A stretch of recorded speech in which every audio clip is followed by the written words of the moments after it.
which is what I thought it was going to be going into the show, but I think I was surprised by just how close it was between Angel and Sauce, particularly at prejudging. Angel really looks strong at prejudging. Like, he looked really, really good next to Sauce, and I think really pushed him. Angel, his thickness through his chest and his shoulders was crazy. He brought really good condition. I think his midsection may have let him down a little bit here. But I mean, at this point, it's safe to say that Sauce has become known for being a very consistently well-conditioned bodybuilder. He's known for his conditioning. And Angel's conditioning here really rivaled his.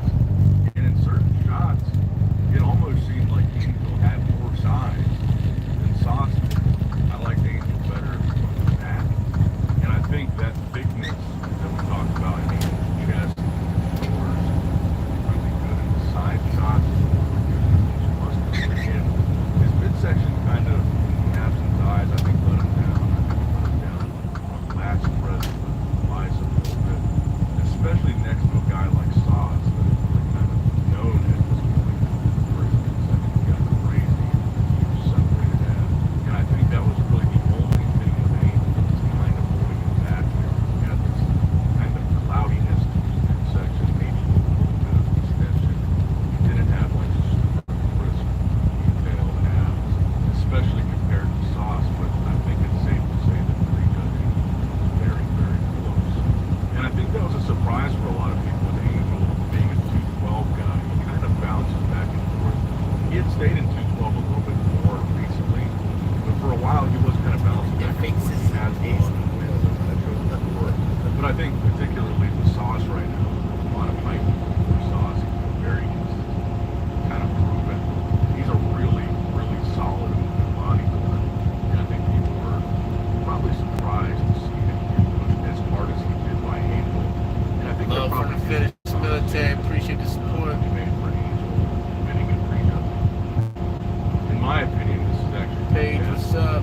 bodybuilding version. Butter, what up? I think I've seen. You guys have a great morning. Let's start this day off Very right. cool.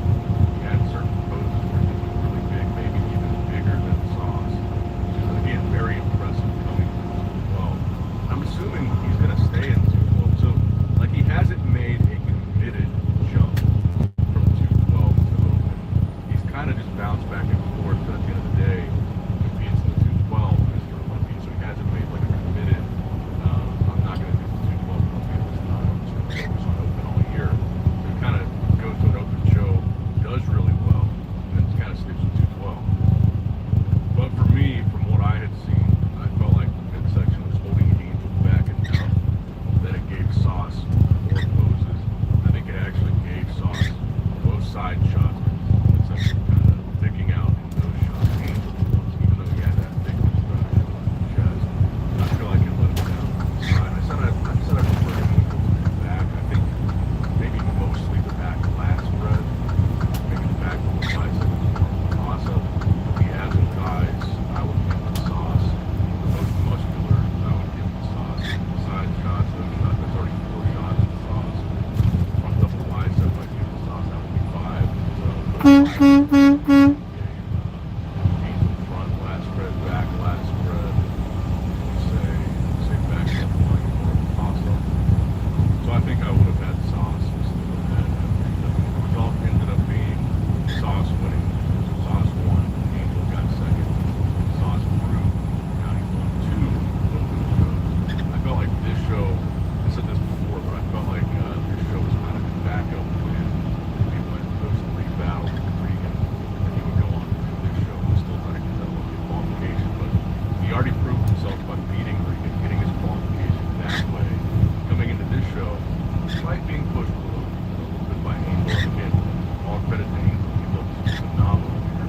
But now Sauce has 2 professionals, and we heard a rumor a couple days ago that Sauce, if he won this show, probably regardless whether he won or not, was going to go on and Dubai next weekend, which I think he probably will. And that's kind of the impressive thing for me about Sauce, especially at these last 2 shows which he won.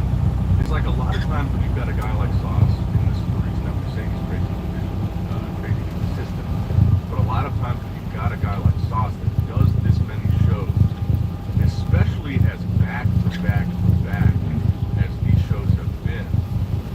bodybuilders you're going to see rapidly fade, or at least fade significantly towards the end of that run of shows.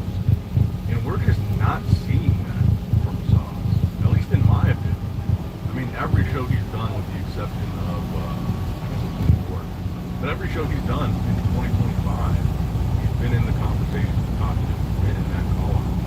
And on paper, the more shows that he's done, the better he's actually been doing, because now the last 2 shows, he's actually been winning, which is the really impressive thing about Sauce, is that he, especially, he's not a younger bodybuilder either. He's an older guy, so him competing back to back to back to back like this, and seemingly getting better and winning shows, and maintaining that consistency is extraordinarily impressive. It's not something you typically see. You see a lot of guys get burnout. You see a lot of guys start to fade. You see a lot of guys start to get tired after even less shows than what we've seen Sauce do so far. But it's just like weekend after weekend after weekend, we see Sauce show up, and he brings it every single time. Now, honestly, I will say, I do think that if Sauce does decline, he'll be in the first call out, I think. But I don't think it's going to be the same as the wins for Sauce being the top 2 guys. I think this lineup is probably one of the best that we've seen this year so far, the Dubai lineup. And I would be shocked if Sauce cracks the top 2 at a show with this caliber, especially Bonat, Nathan Diaz, Leo Burr, they were combined, and so on. But that is the strong suit of a guy like Sauce. He's so consistent that he catches guys that are not. So you could see that happen. I think it's unlikely, like I said. But if some of these guys coming off, at this point, you kind of just know that Sauce is not going to, and he might come in good enough to catch some of these potentially better bodybuilders slipping. Let me know what you guys think in the comments down below about the results of the 2025 Classic. I think it was a really good top 2. I think it was really close. I haven't seen the scorecard yet, but I would assume it was a 1 or 2 points. Let me know what you guys think in the comments down below. Make sure you like the video, subscribe to the channel, hit that bell notification icon if you haven't already. Happy Father's Day, and as always, you guys, strength and power signing out. Alright guys, don't forget to click that like button and subscribe to this channel if you enjoy the content. Also check out my Instagram at Nick Strength Power, my Facebook page, which is simply Nick Strength and Power, my secondary YouTube channel.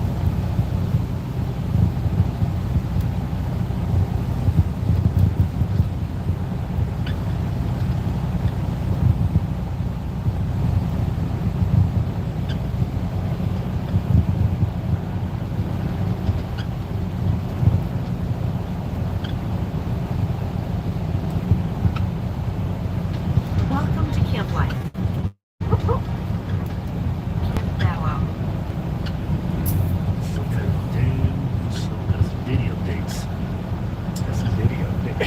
That trial was the end of the day. All you can pretty much say about this man is that, he's a control freak.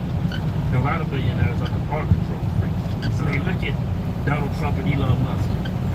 They don't get their way, they have to fit them. Yeah. They haven't really proven anything.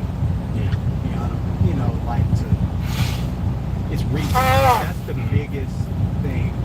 That's a serious charge. That's a lot. There's a lot involved in that. So you have to prove a lot of things. So all they're really doing is, like I said, temperament. Just going on, drilling down on how he was with his employees, how he was with the people in the industry. I'll just play the clip. The clip kind of just sums up what happened in court this week. So, Shitty trial, taking a turn now because Jane is still on the witness stand. Jane is the ex-girlfriend, testifying for the next minute, but she is talking about a moment where it certainly sounds like Diddy was absolutely desperate and sort of circling the wagons.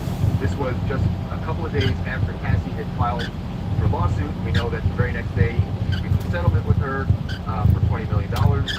But wow, after that lawsuit was filed, it seems clear now from what you're about to Hold up, stop. $20 million is based on that incident that was released to the public. That $20 million.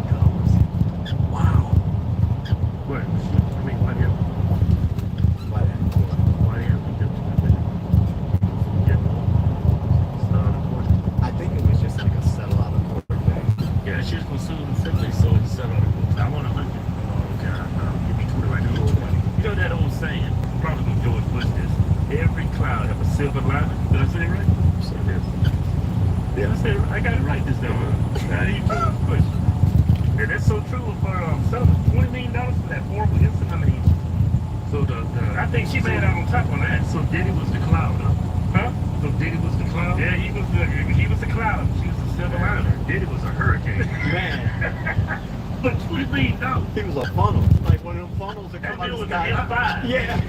How many people go out there and say, beat my ass and give me $20 million? Yeah, that's crazy. I think I want to get my ass out. That's what I'm saying. That's what I'm saying. $20 million. I mean, that was horrible what he did there, but $20 million? I think you came out on top. That he was worried about the other women in his life and what they might be. He looked crazy right there. Man, those were his drug days, man. So like they his eyes ain't nothing but y'all said it in a video yesterday, man.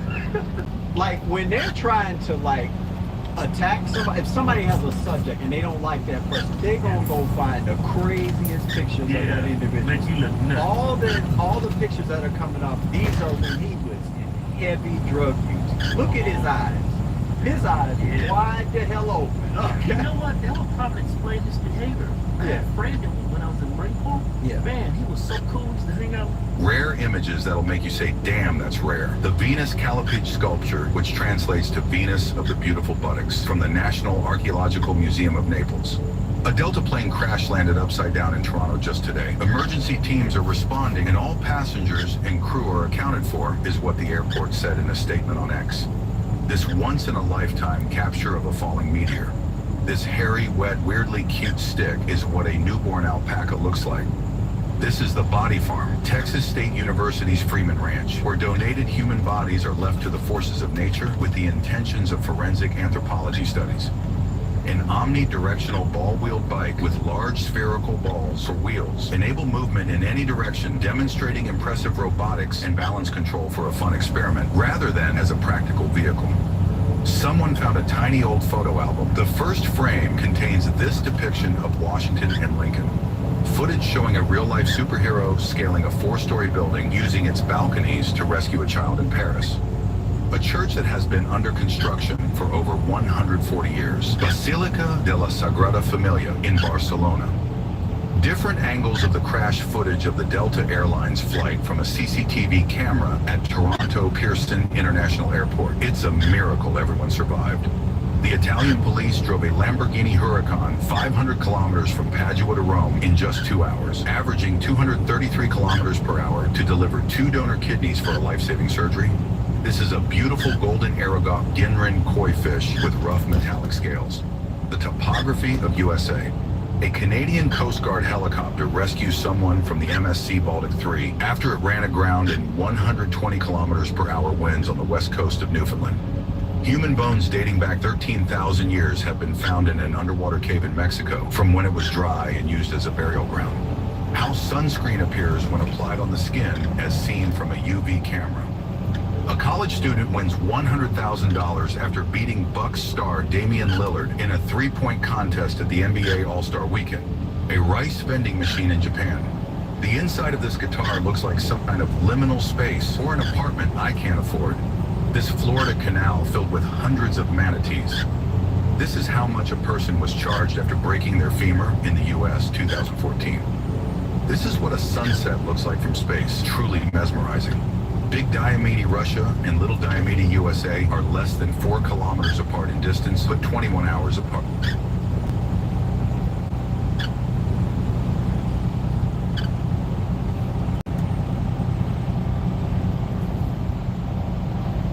When you said, what about the angel?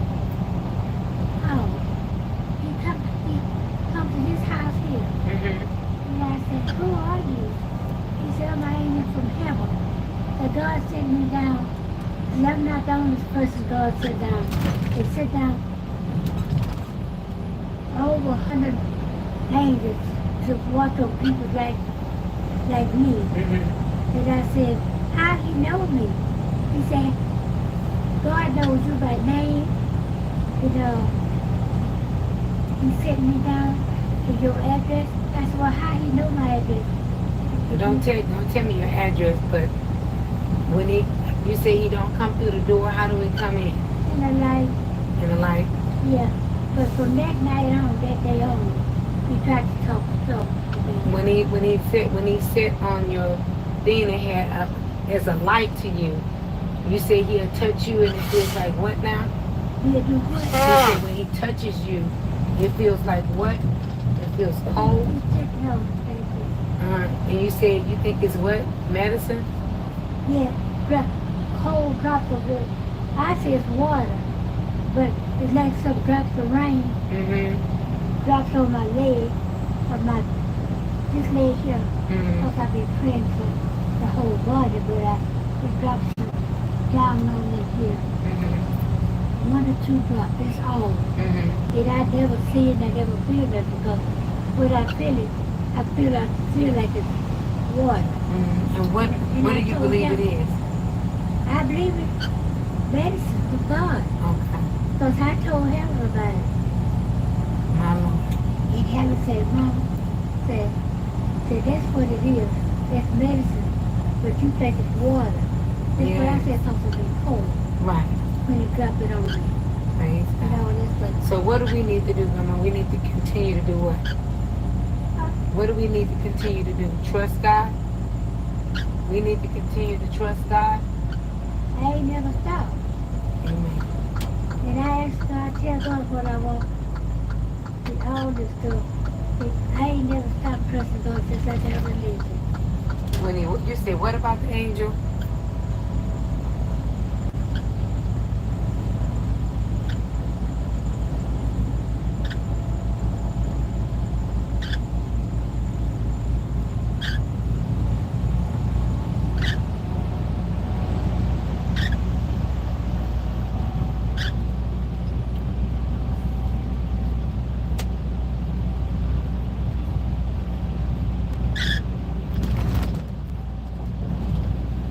Tesla is finished, Elon has failed. That is what they want you to believe. But tech expert Jeff Brown. When God builds a man, he doesn't do it in a moment. He does it in seasons, through struggle, through stillness, through fire and silence. He doesn't just hand over strength, he forges it. He doesn't give answers right away, he teaches patience. And when he builds a man, he is not just interested in what the man can do, but in who the man becomes. God builds a man in the dark when no one is watching. In the quiet places where pride is stripped away and character is formed, he allows disappointment to shape humility. He uses delay to grow faith. He stretches a man until what's weak breaks and what's strong stays. God isn't building convenience, he's building conviction. The world celebrates what's seen. God focuses on the unseen. A man built by God may be hidden for a time, misunderstood, even overlooked. But God is not rushed. He is crafting someone who can carry purpose with purity. Someone who can lead without losing themselves. Someone who doesn't just survive storms, but stands through them. When God builds a man, he builds him to last. He's not made of ego or applause, but of integrity, endurance, quiet trust. He's not driven by the approval of people, but anchored in the calling of God. That kind of man doesn't crumble when life gets hard. He stands because God built him that way. So if you're in a season where it feels like nothing's moving, where the weight is heavy and the way is unclear, take heart. Maybe God isn't punishing you. Maybe he's building you. And when God builds a man, he finishes what he starts. When God builds a man, he never rushes the process. It is never instant or hurried. True growth and transformation take time, often much longer than we expect or desire. This growth unfolds through various seasons, some filled with struggle, others with silence, and many with what may feel like waiting or even emptiness.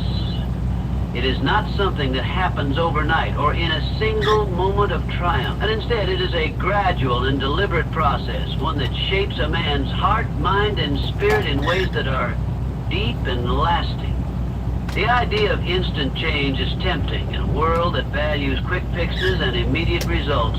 We want progress that we can measure quickly, milestones that are visible and celebrated publicly. But when God is building a man, he often chooses a different path. He works quietly and patiently, often away from the eyes of others, in seasons that may feel confusing or difficult. These seasons are necessary because they create the conditions for true growth to happen. Growth that is not just surface level or temporary, but that goes deep into a man's character and soul. Struggle is a key part of this process. God allows struggles because they test and stretch a man's faith, resilience, and patience. Struggle teaches lessons that comfort never could. It shows a man his weaknesses, forcing him to rely on something greater than himself. In the midst of hardship, a man learns to persevere, to find strength. He feels weak, to trust in God, not punishments. They are opportunities to grow wiser and more grounded. Silence also plays a crucial role. There are times when God seems quiet, when answers don't come quickly, and when the path forward is unclear. These silent seasons can feel lonely or discouraging, but they are essential for reflection and inner work. In silence, a man learns to listen to God, to his own heart, and to the truths that often get drowned out by noise and distraction. It is in these quiet moments that the foundation of faith and character is built. Silence teaches patience and humility, reminding a man that he is not in control and that some things must unfold in their own time.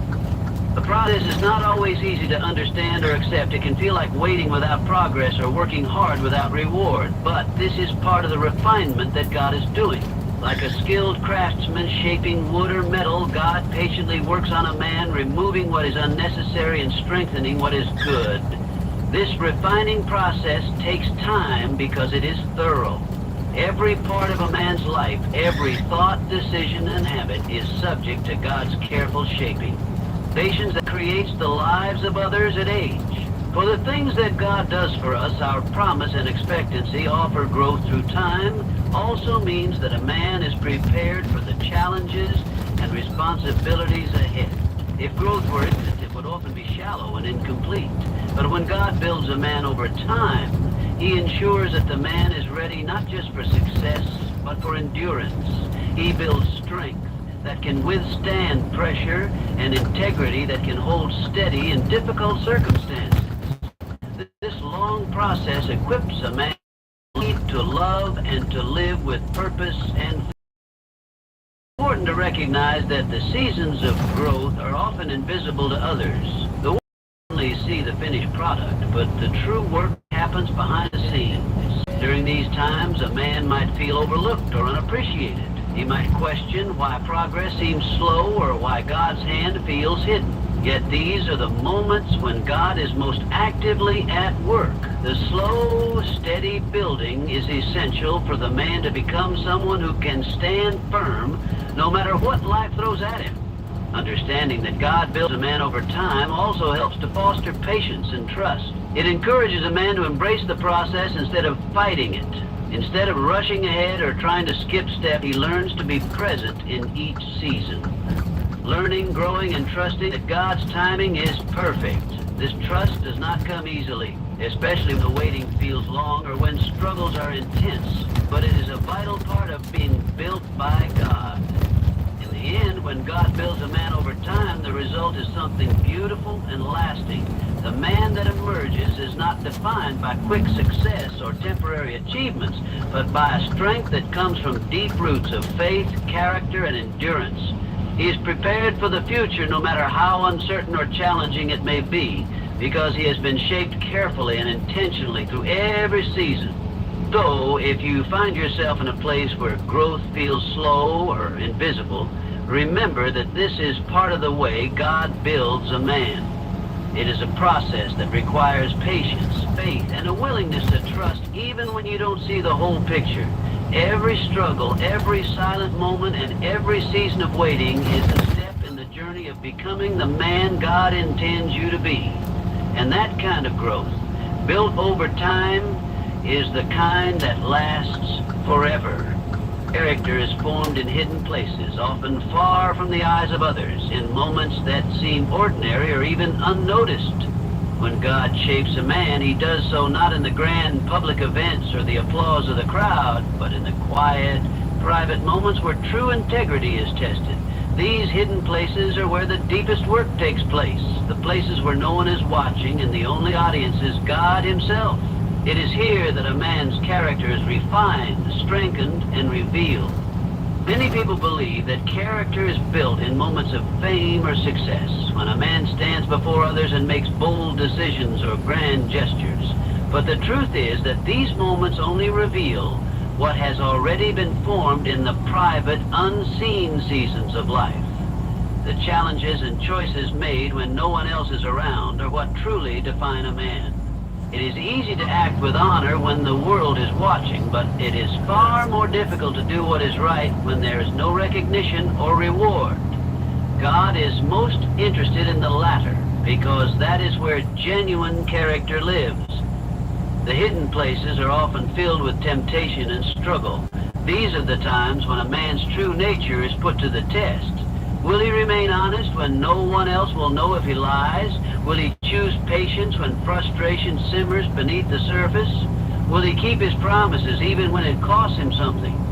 These moments require courage and self-control, and they shape the foundation of integrity that a man will carry throughout his life. It is in these small, private battles that a man learns what it means to be trustworthy, dependable, and honorable. God uses these quiet moments to teach a man about humility.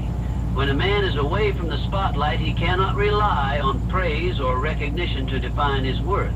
Instead, he must learn to find value in who he is, not in what others think of him. This builds a humility that is essential for true leadership and lasting character. Humility allows a man to acknowledge his weaknesses and mistakes, to ask for help, and to grow without arrogance. It is often in the hidden places where a man confronts his flaws and learns to become better, stronger, and more compassionate. In these unseen seasons, a man also learns patience. When there is no immediate reward or recognition, it can be tempting to give up or become discouraged. But God's shaping process often involves waiting and enduring. This waiting is not wasted time, it is a vital part of building character. Patience teaches a man to trust the process, to believe that God is at work even when progress seems slow or invisible. It builds perseverance and faith, qualities that will sustain a man through the toughest challenges. The hidden places also allow for the development of resilience. Life is full of setbacks, failures, and disappointments, many of which happen away from public view.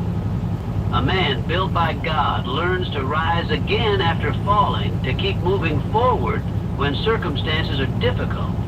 Resilience is born in these private moments of struggle and reflection, where a man confronts pain and chooses to keep going anyway. This resilience is what allows a man to stand firm in the face of adversity, to hold on to hope and purpose even when things seem bleak. God's shaping in hidden places is intentional and purposeful. It is not random or without meaning. Every quiet moment, every challenge faced alone, every temptation resisted is a brick in the foundation of a man's character. God is like a master sculptor, patiently chiseling away at what is unnecessary and revealing the beauty beneath. This process may be slow and difficult, but it is thorough and transformative. One of the greatest tests of character in hidden places is faithfulness. Faithfulness means being loyal and committed even when it is hard or when no one else notices. It means showing up consistently, doing what is right, and honoring promises without seeking recognition. A man's faithfulness in the small things reflects his ability to be faithful in the greater things. This faithfulness builds trustworthiness and dependability, qualities that others will come to rely on when it matters most. It is important to recognize that the hidden places are not just physical locations, but also states of the heart and mind.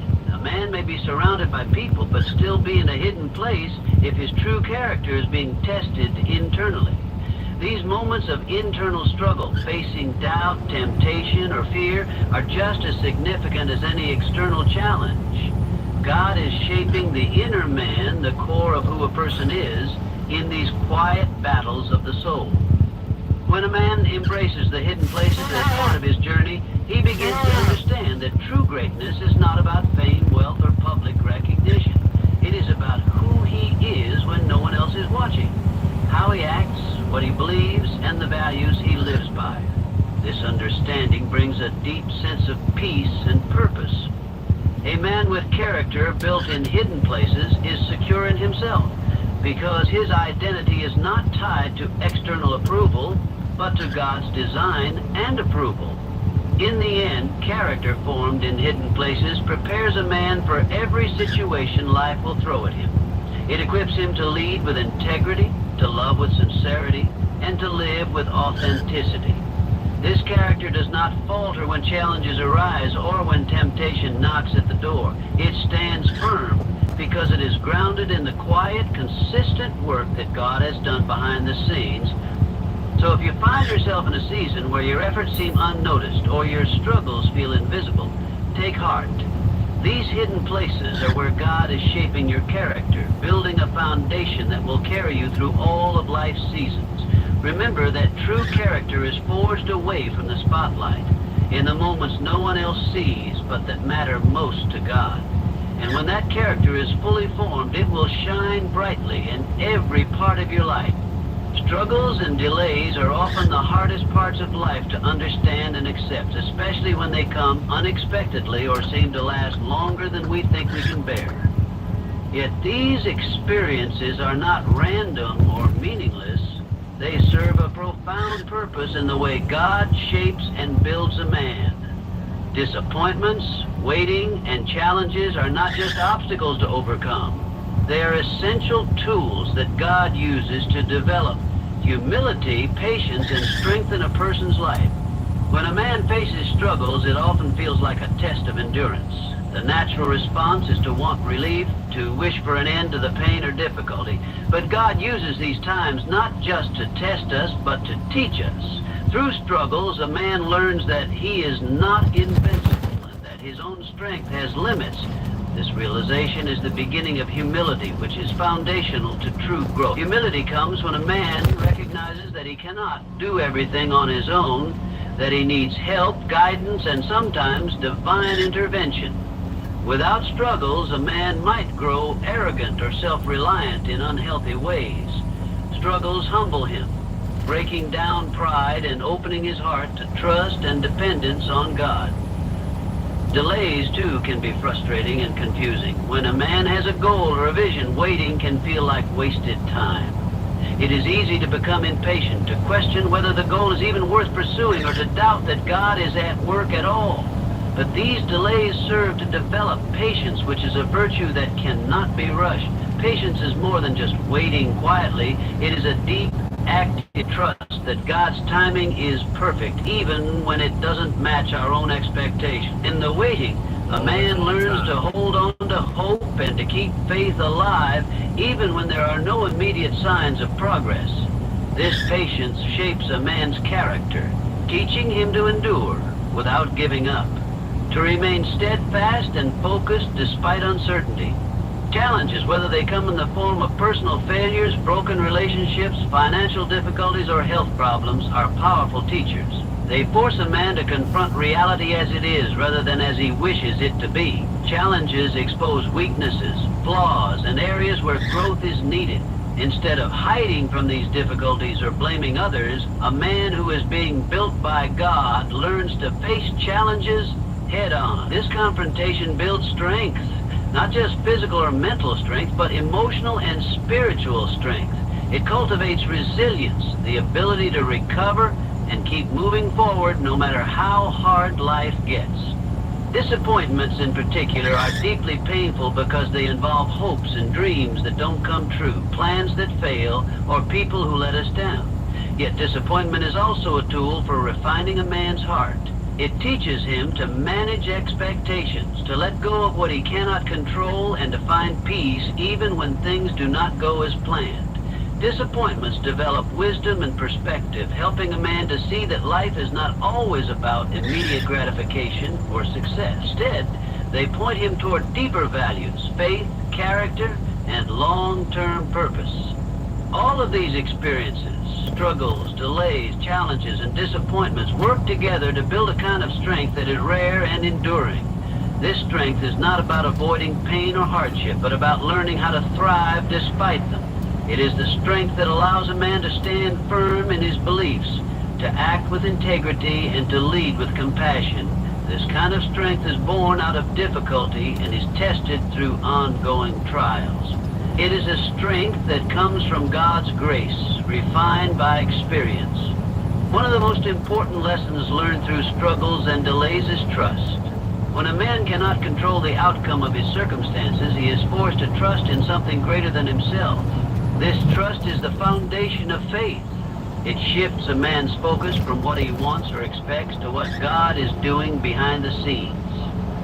Trust does not mean passive resignation, but active reliance on God's goodness and sovereignty. Through trust, a man finds peace in the midst of uncertainty and hope when all seems lost. Moreover, struggles and delays cultivate empathy and compassion. A man who has faced hardship is more likely to understand and care for others who are struggling. This empathy softens the heart, preventing a man from becoming hardened or bitter. It prepares him to be a better friend, leader, and father, someone who can offer support and encouragement because he has walked a similar path. In this way, the difficulties a man endures not only shape his character, but also expand his capacity to love and serve others. It is also important to realize that struggles and delays are oftentimes a preparation. God uses these seasons to equip a man for future challenges and responsibilities. Just as an athlete trains through tough workouts to perform well in competition, a man is prepared through the difficulties he faces. These experiences build endurance and skill that cannot be gained any other way. When the time comes to step into a new role or mission, a man who has been refined by struggle is ready to lead with wisdom, courage, and grace. Finally, struggles and delays remind a man of the value of perseverance. In a world that often values instant results, perseverance is a countercultural virtue. It means continuing to move forward even when progress is slow, when results are unseen, and when hope feels faint. Perseverance is the fruit of faith in action. It is the daily choice to keep believing and working, trusting that God is faithful and that every season has its purpose. In summary, struggles and delays are far from meaningless setbacks. They are powerful tools in God's hands, designed to develop humility, patience, and strength in a man's life. They teach lessons that comfort and ease never could. They refine character, build faith, and prepare a man for a future filled with purpose.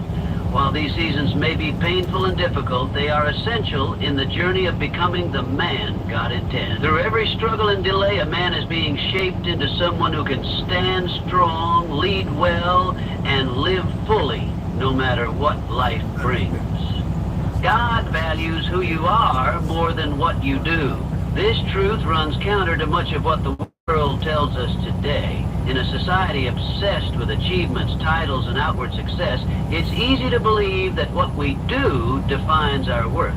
But God looks deeper than accomplishments, awards, or recognition. His focus is on building a man of conviction rather than convenience, a man whose identity is rooted in who he is on the inside, not just in what he produces or accomplishes.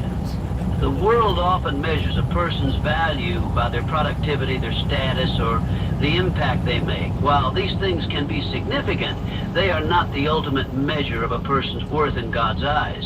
God cares about the heart, the intentions, the integrity, and the character behind the actions. A man who is built by God is not defined by his resume or the applause he receives, but by the convictions that guide his life and the consistency with which he lives those convictions.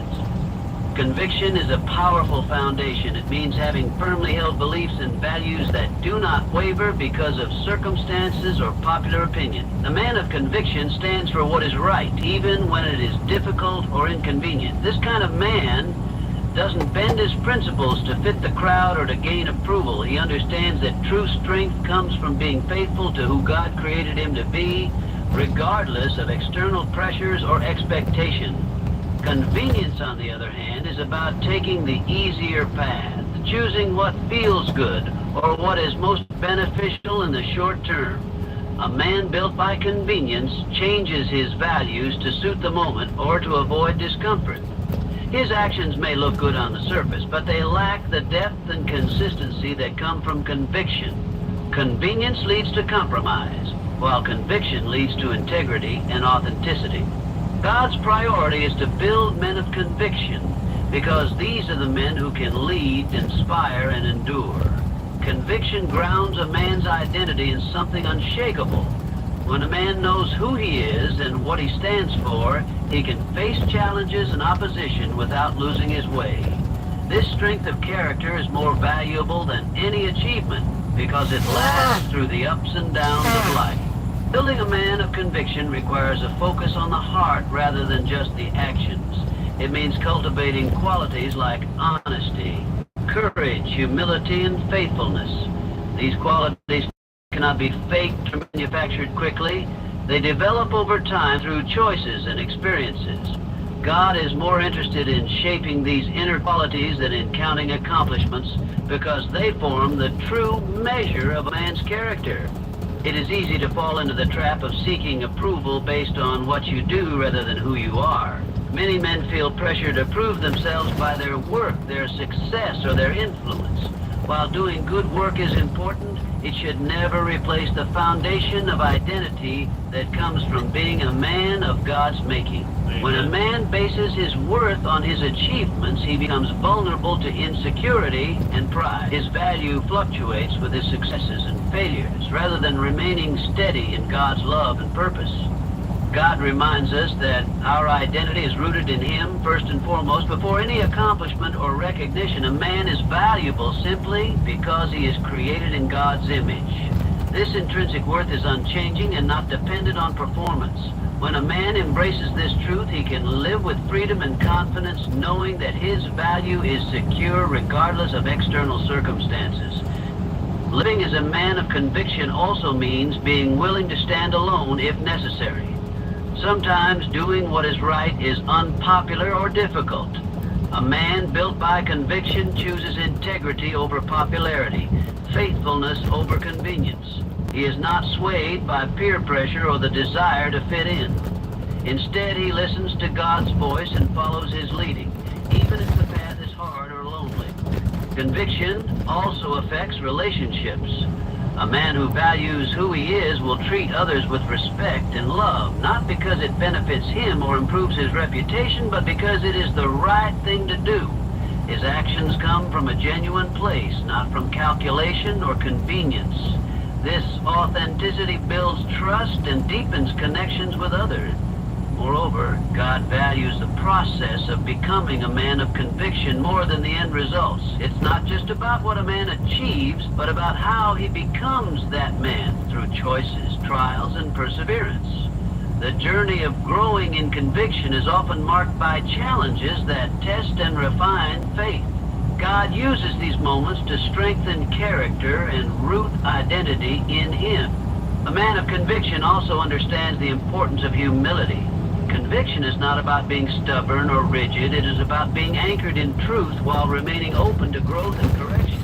Humility allows a man to acknowledge his limitations, to seek wisdom, and to serve others selflessly.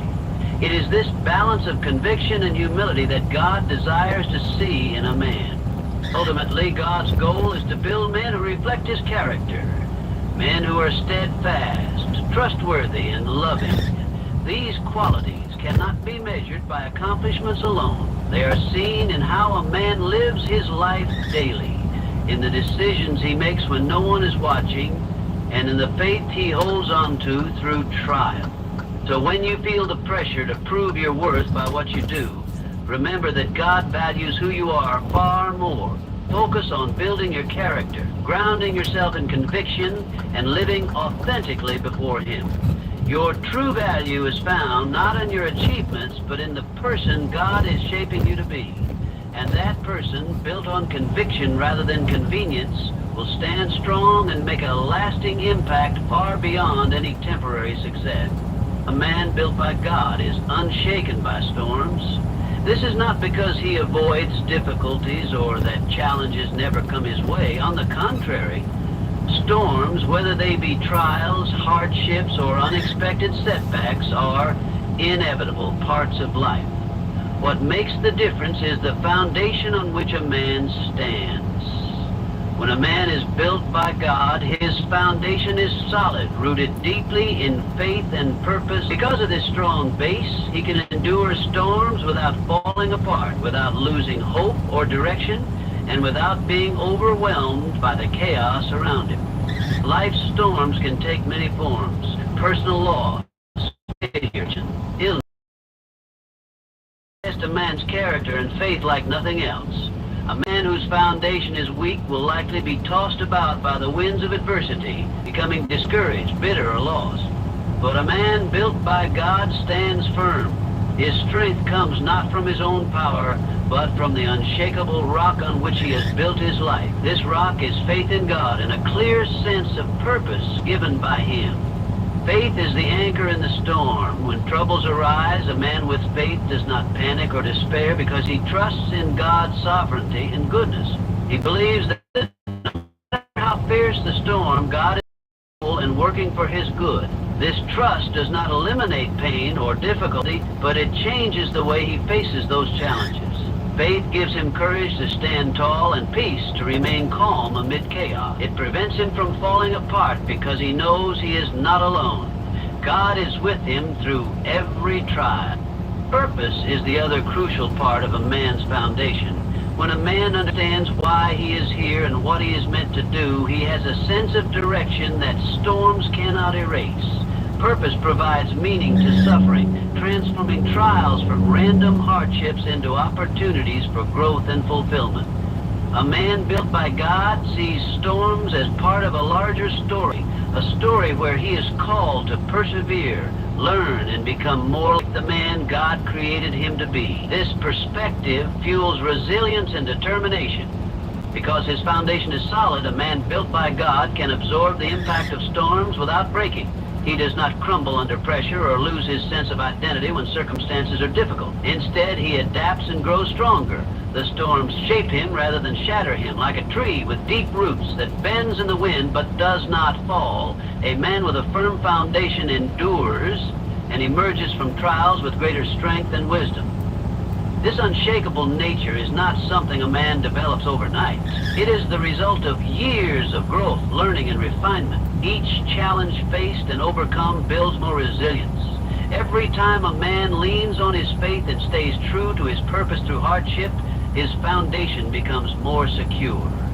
God uses storms as tools to build strength and maturity, preparing the man for even greater challenges ahead. Moreover, being unshaken by storms does not mean a man is emotionless or unaffected by pain. A man built by God feels deeply and may experience sorrow, frustration, or fear, but his foundation prevents those emotions from controlling him or causing him to lose hope. He processes his feelings honestly, but chooses to hold onto faith and purpose above all else. This emotional maturity is a hallmark of a man who is truly grounded. The strength of this foundation also impacts how a man relates to others during storms. Instead of withdrawing or becoming bitter, he can offer support, encouragement, and stability to those around him. His unshaken presence becomes a source of hope for family, friends, and community. Because he stands firm, he can help others stand as well, showing them by example what it means to trust God and remain steadfast through hardship. A man built by God also understands the importance of humility in the face of storms. He acknowledges that his strength does not come from himself alone, but from God's grace and power. This humility keeps him connected to God, preventing pride or self-reliance from undermining his foundation. It allows him to seek help when needed, to pray for guidance, and to accept support from others without shame. Humility deepens his faith and strengthens his resilience. Ultimately, being unshaken by storms is about living with a deep inner peace that cannot be disturbed by external circumstances. This peace is a gift from God, cultivated through faith, purpose, and trust. It is a peace that allows a man to face any storm with confidence, knowing that he is held secure no matter what happens. This peace shines through his actions and words, inspiring those around him and testifying to the power of a life built on God's foundation. In a world where uncertainty and hardship are common, being unshaken is a rare and valuable quality. It is the mark of a man who has been thoroughly shaped and equipped by God. His foundation is not built on shifting sands of fortune or fleeting success, but on the eternal truths of faith and purpose. Because of this, no storm can sweep him away. So when storms come, and they will, remember that a man built by God has what it takes to endure. His strength is not in avoiding storms, but in standing firm through them. His foundation in faith and purpose keeps him steady, grounded, and hopeful. And through every trial, he grows stronger, becoming more like the man God intended him to be, unshaken, unwavering, and victorious. The process may be painful, but it's intentional. When you find yourself in a difficult season, filled with trials, setbacks, or unexpected hardships, it's natural to wonder why you're going through such pain. Many people instinctively think that suffering is a form of punishment, or that it means they have done something wrong. But the truth is often very different. Rather than punishment, these hard seasons are part of God's intentional work in your life, preparing and building you for what lies ahead. Painful seasons don't come without purpose. God is not indifferent to your suffering. He is deeply involved in it. The difficulties you face are tools in His hands, carefully shaping your character, faith, and strength. Every hardship, disappointment, or moment of confusion is part of a larger plan designed to prepare you for the future God has for you. The process may feel harsh and unfair at times, but it is never random or wasted. One of the reasons the process is painful is because real growth often requires breaking down old ways of thinking, habits, or comforts. Like a gardener pruning a tree, God allows seasons of discomfort to remove what no longer serves your growth. This pruning might be painful because it involves loss, letting go, or facing uncomfortable truths about yourself or your circumstances. But without this intentional pruning, you cannot bear the fruit God intends for you. Painful seasons prepare you by clearing the way for new growth and greater strength. This process also builds endurance. Life is not always easy or smooth, and the reality is that challenges will continue to come. God's purpose in allowing painful seasons is to develop perseverance within you. Perseverance is a skill, a habit of continuing forward even when you want to quit, even when the way is unclear or discouraging. It is developed in the furnace of adversity. When you push through pain and keep trusting God, you grow a resilience that will carry you through future storms. The process is intentional because it prepares you to handle whatever comes next. Another important aspect of this intentional process is the development of deeper faith. When life is easy, faith can sometimes be superficial, based mostly on comfort or blessings. But when pain comes, faith is tested and refined. Hard seasons force you to look beyond circumstances and rely more fully on God's promises, His character, and His presence. You learn to trust Him not just for immediate relief, but for ultimate good and eternal purpose. This deeper faith is a precious outcome of the painful process. Sometimes God uses these seasons to teach humility. Pain and hardship can expose areas of pride or self-reliance that must be broken down. When things go wrong, it becomes clear that you need help beyond yourself. Humility opens your heart to receive God's grace, wisdom, and guidance. It positions you to be shaped in ways that only surrender to God's will can accomplish. This surrender is essential for being built into the man God intends you to be. The intentional nature of the process also means that you are not alone in your struggles. God is with you in every step, working through the pain to accomplish His purpose. His presence brings comfort, strength, and hope even when the process feels unbearable. Knowing that God is actively involved can change how you experience the pain. Instead of feeling abandoned or defeated, you can find assurance that this season has meaning and that He is working on your behalf. Understanding that the process is intentional helps to shift perspective. Instead of seeing pain as meaningless suffering, you begin to see it as preparation. This shift changes how you respond to difficulties. Rather than becoming bitter, anxious, or hopeless, you can choose to embrace the process with faith and patience. You start to ask, what is God teaching me? How is He building me through this? His attitude opens the door for transformation rather than despair. It's also important to remember that the process doesn't last forever. Seasons of pain are temporary, even if they feel long. God uses these seasons to equip you for something greater, and there is always a purpose beyond the current struggle. Just as a blacksmith heats and shapes metal before it becomes a useful tool or weapon, God's painful process is preparing you for your next season of service, leadership, or fulfillment. Holding on to this truth provides hope and motivation to endure. The intentional process can lead to new clarity and direction. Sometimes pain is God's way of redirecting you toward a better path or purpose. When old plans fail or fall apart, it can feel devastating, but it may actually be God's hand guiding you toward what is best. The hardships reveal what truly matters, refine your priorities, and prepare you to embrace new opportunities with wisdom and strength.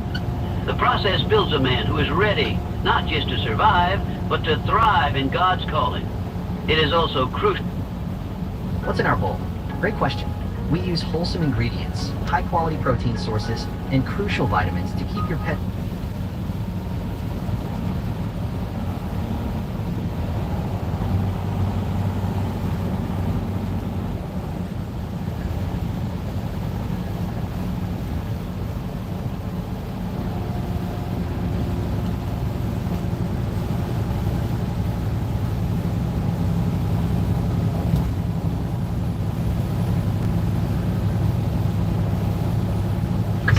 Black folks to come and fight with y'all. Come stand on the front line like we always have. But ain't this the same group that refuses to stop saying the N-word?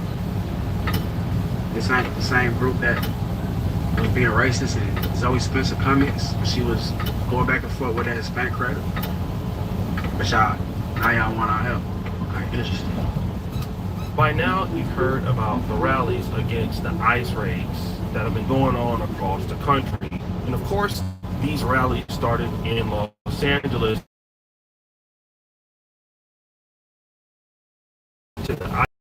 with many protests. But that's not the most important thing.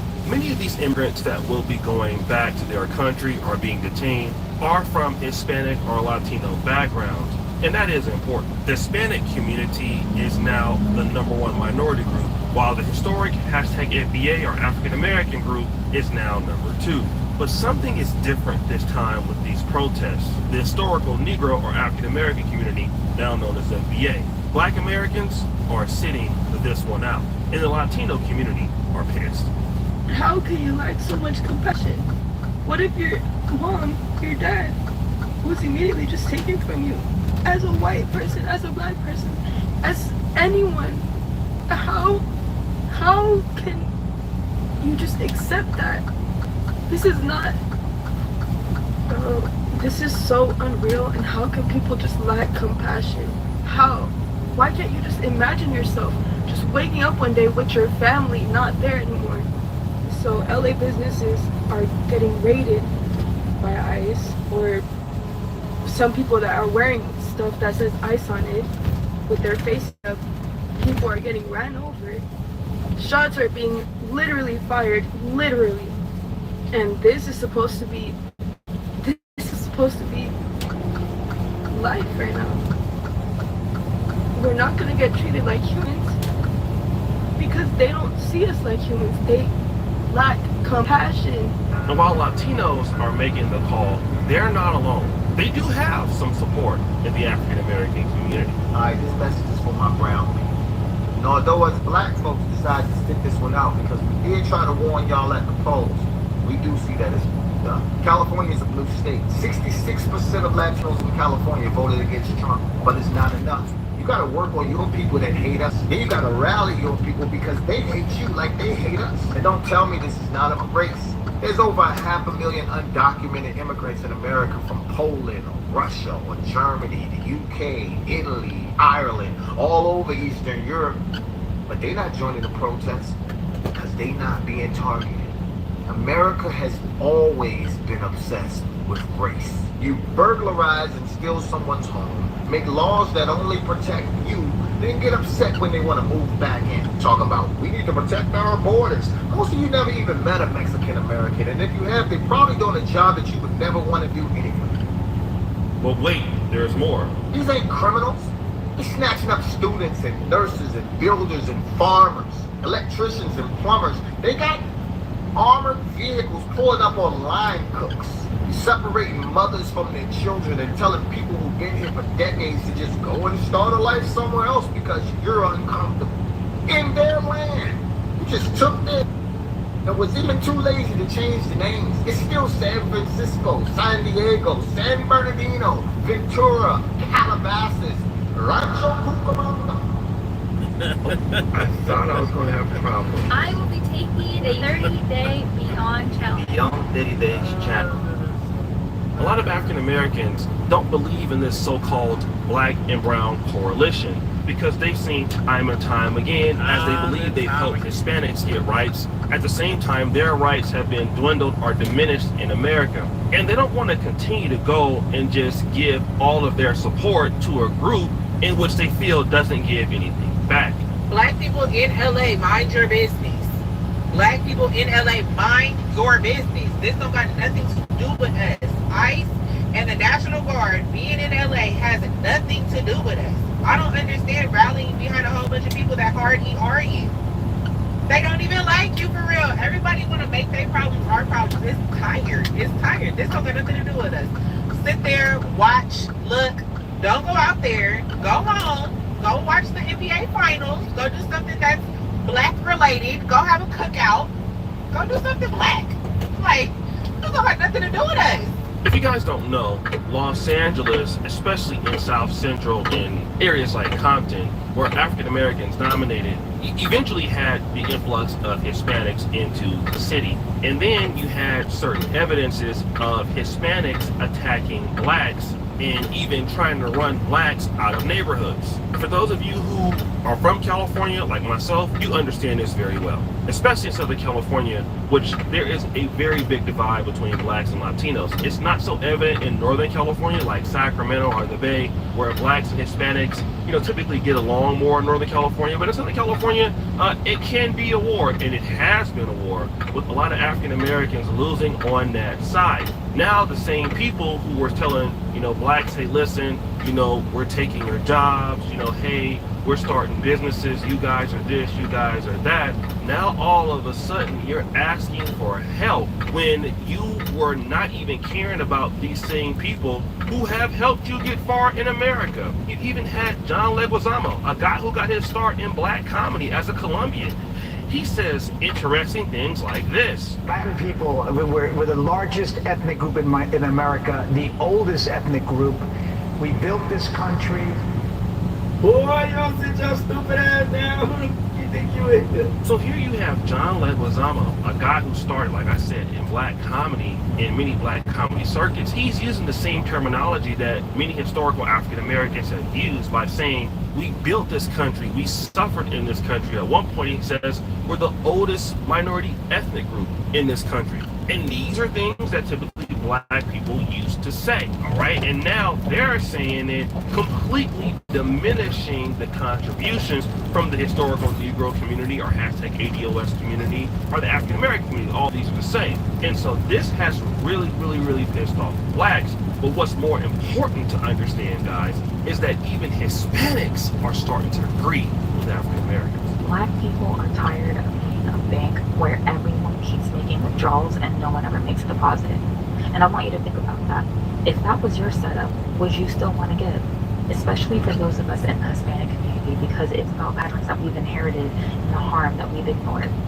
Me, myself, I'm Puerto Rican. I've seen how anti-blackness and colorism still show up in our homes, in our language, in our media, in our families. In many families, darker skin is treated like a disadvantage. When solidarity is needed, hesitation shows what's been internalized, and too many of us were raised to believe that aligning with blackness meant losing something: safety, opportunity, acceptance. And we were taught the proximity to whiteness would protect us, that staying quiet was safer.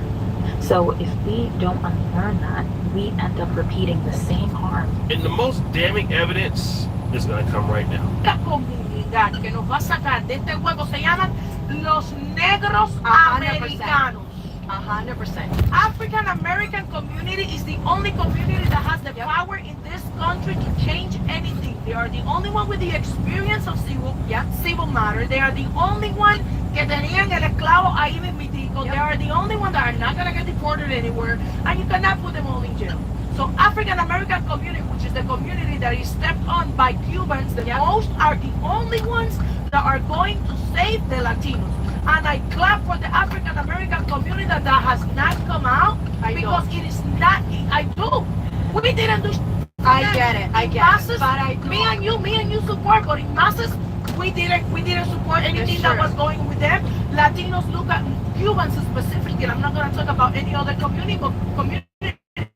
I'm not part of that community, even though I'm a Latina with them. Cubans talk about African Americans. Cubans did not support African Americans. Cubans think that they all victimize themselves, that all of this, all of that. African Americans are the only ones that are going to save your asses, Latinos. So you better start kissing. If you're going to ass in this country, Get back to what the Puerto Rican lady said initially, that hey, nobody wants to be making deposits and getting nothing back. And that is typically what happens with blacks trying to support other groups or other agendas. And the same thing is here. The lady from the Cuban community says, listen, we don't care about them. You know, we do care about them. We're going to be honest. We don't do anything for the black community.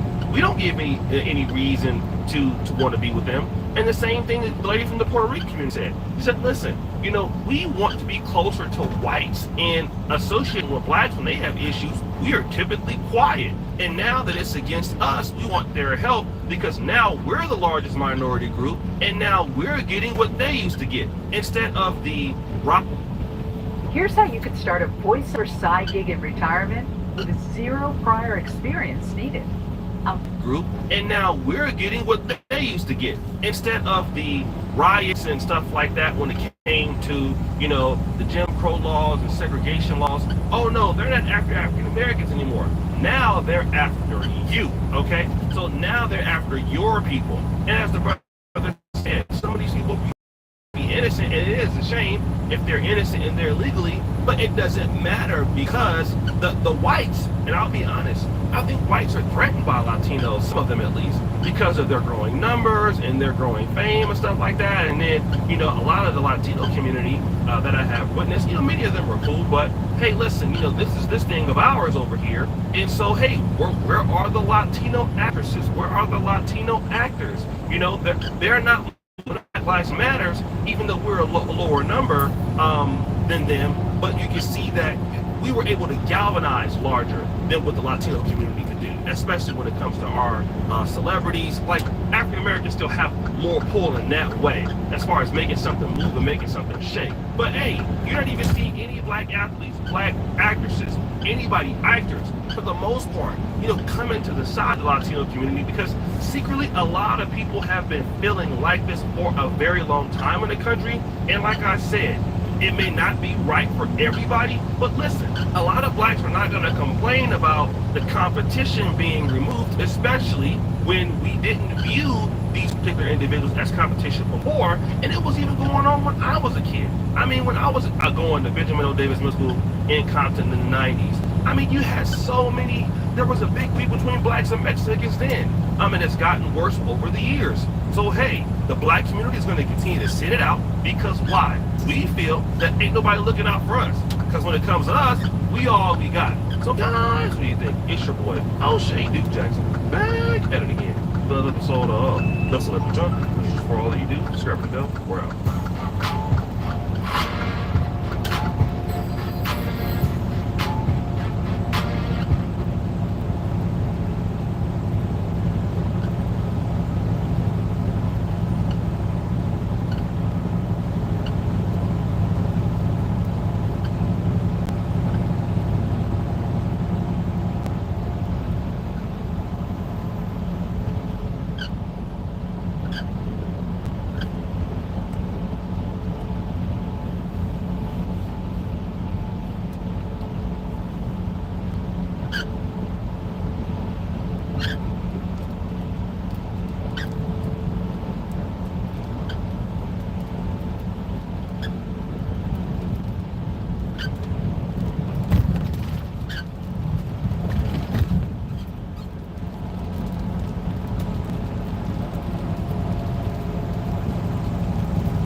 year is 1996, and I'm 15 years old.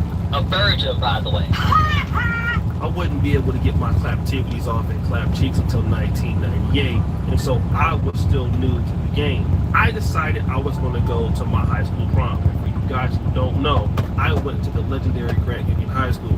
Hey, sirs, you know? Sorry, y'all. That's just, I had to just do that right from my school. And I was going with this freshman chick by the name of Keisha. I went to the homecoming, I was looking good, and she was looking good too. And I went to the restroom and then came back, and then I couldn't find her. I was going to people saying, hey, have you seen Keisha? Have you seen Keisha? And people were telling me things that Keisha said yes. So fast forward! Walked outside, looked around, and I eventually saw Keisha kissing a dude by the name of Keith. That right there enraged the hell out of me. And it pissed me off because I really didn't like Keith at all. Keith is a junior, so he's older than me. So I didn't like Keith. I'm mad that she's kissing this dude, and I'm out here embarrassed. It's safe to say, me and her ended up breaking up, and she now works at Target. I still don't like her to this day. Ha! Got it! Ha! Now, again, cheating on somebody's bad, but to do it with somebody that's an enemy is crazy. Fast forward! The beef with 50 Cent and Diddy has been going on for years. They are enemies. And a lot of that has to do with 50 Cent starting the beef. Now remember, 50 Cent had this whole war, the vodka war in 2015 when he had Eppin vodka, and of course, you know, Diddy had Ciroc, and he's been trying to compete with Diddy, even saying horrible things about him, trying to make him look bad. Now around the same time, 50 Cent was dealing with this chick by the name of Daphne Joy. A beautiful lady. I mean, she isn't the typical type of, you know, like IG model.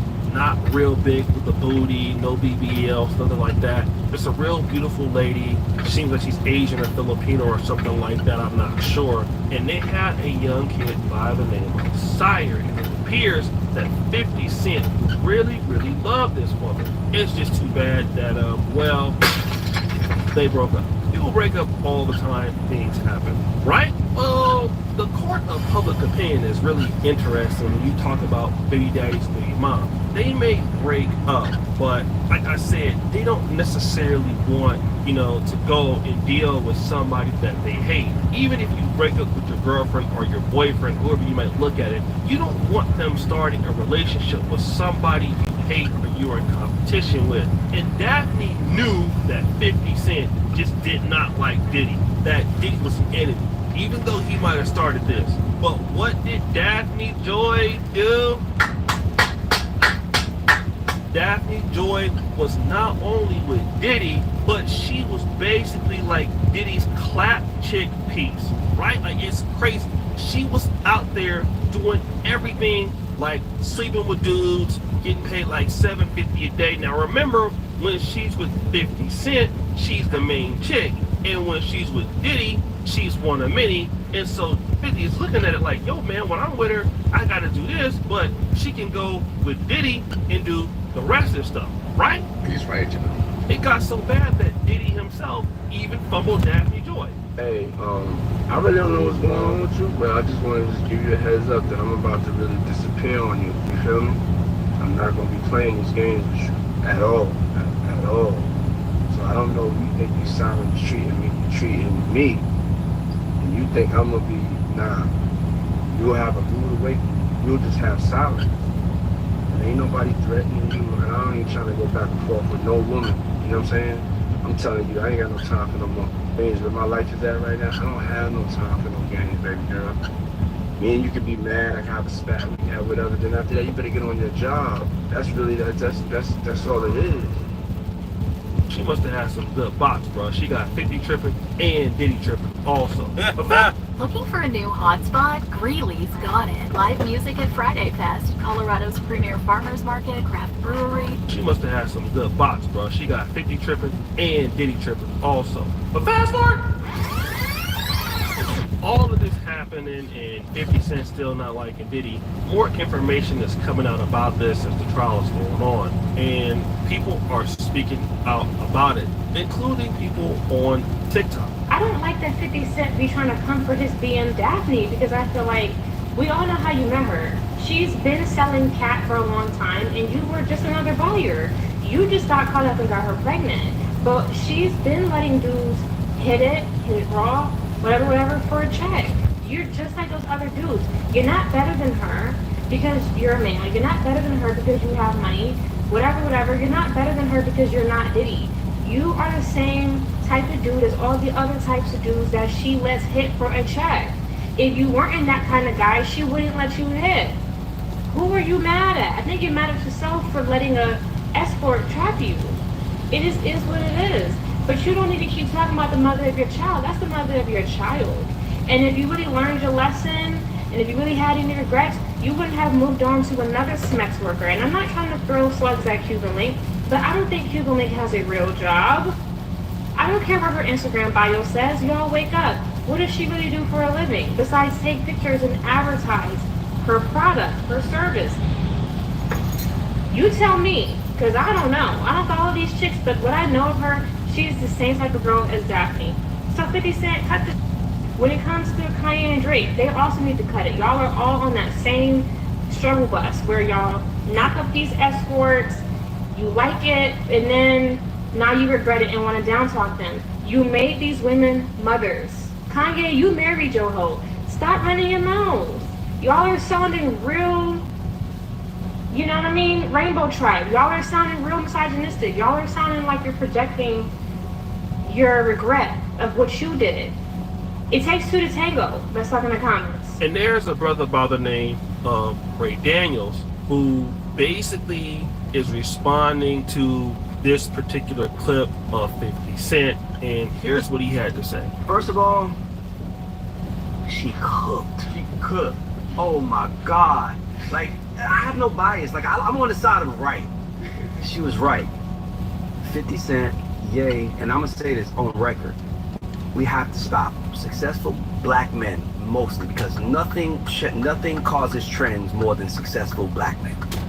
Nothing. Like, successful white men don't cause the trends, and at least for us, they don't. Successful black men, we have to, and I'm saying we, all of us, we have to stop wifing up. Successful black men, and it started with the Kardashians. Like, it was like, don't get me wrong, way more fun. Way more fun, but it's way more drama on the back end from him, for sure. Right? So look what 50 dealing with. That's his son. His son is gonna hear all these things about, and by the way, as a man, that 50 might not admit it, but that would irritate my spirit. Oh yeah, that would irritate the, damn, I had a baby with this. But by the way, Drake had a baby with a girl who does porn. I think that Kanye has a baby with a woman who we can all look at her porn right now and actually rapped about it. I think that all men out here are, successful men are, they're on the phone. I think all successful men out here are fun, but are problematic and toxic too. Because they're naturally, and they're gonna do what they do. So I'm telling black men, high value, rest in peace, Kevin Samuels, she coined that phrase. High value men have to stop wiping hoes. Shout out to the brother Ray Daniels, because I have to agree with the guy. Don't get me wrong, 50 Cent is the king of trolling, but this is an actual L in my honest opinion. And this has happened to every guy. Doesn't matter if you have little money or if you have a lot of money. A woman will do something for you and go and do something with somebody else, and it might seem that they could play a role in being a number 2 person, a side chick, a number 3 chick, and even be a clap session. And when she was with you, she had to be number 1. But then if you want to start getting upset about why you're dealing with her and why she's a 304 and why she's this and why she's that, well, I mean, you got to be honest. You're the one that chose her. Storytime music! I was out of the country one time, man. I saw this chick. I was actually hanging out with my manager, and I was at a restaurant, and we was getting something to eat. And I saw this chick that was working at this particular restaurant, and she had probably one of the fattest booties I ever seen in my life. I went and hollered at her, I got her number, and we stayed in contact. I came back to Uganda, and I was messaging her and everything like that. And every so often I'll stop in her country, whatever.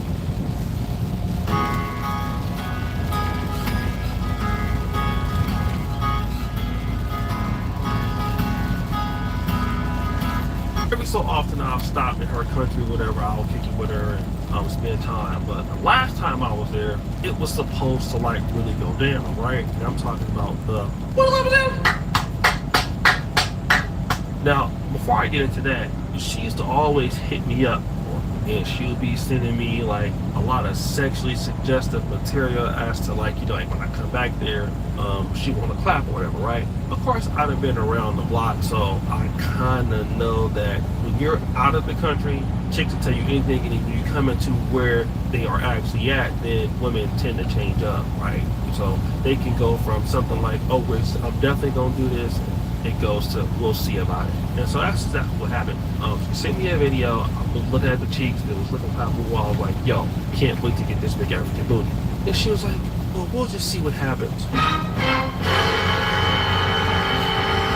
Now, we went from like, oh, I can't wait till you get here, I can't wait till you do this to me, and then we'll see what happens. This is what she said. And I was like, well, if it don't really happen, like, I mean, after you done said all what you've been saying, like, why would I come back? You know what I mean? It's crazy. Like, I don't even want to even meet you if you want to play us in the game. So, end of the day, she ended up saying, well, you know, I was considering this and that, but see, about the way you're talking, I don't know now. I mean, it was just a whole bunch of games, right? And then when I was talking to my homeboy about it, he's like, oh man, the girls that's playing games, like, she was never really serious about it. And I wanted to really go in on her, but I was like, that's not even her fault. Like, it is, but I shouldn't have been dealing with her in the first place. Like, if I was never dealing with her, like, I'm the one that went up and talked to her. I'm the one that kept this little stupid game going, and then when it didn't work out in my favor, then, you know, all of a sudden I'm mad. But I should have just stopped dealing with her when I had the chance. It wasn't like I didn't have other opportunities,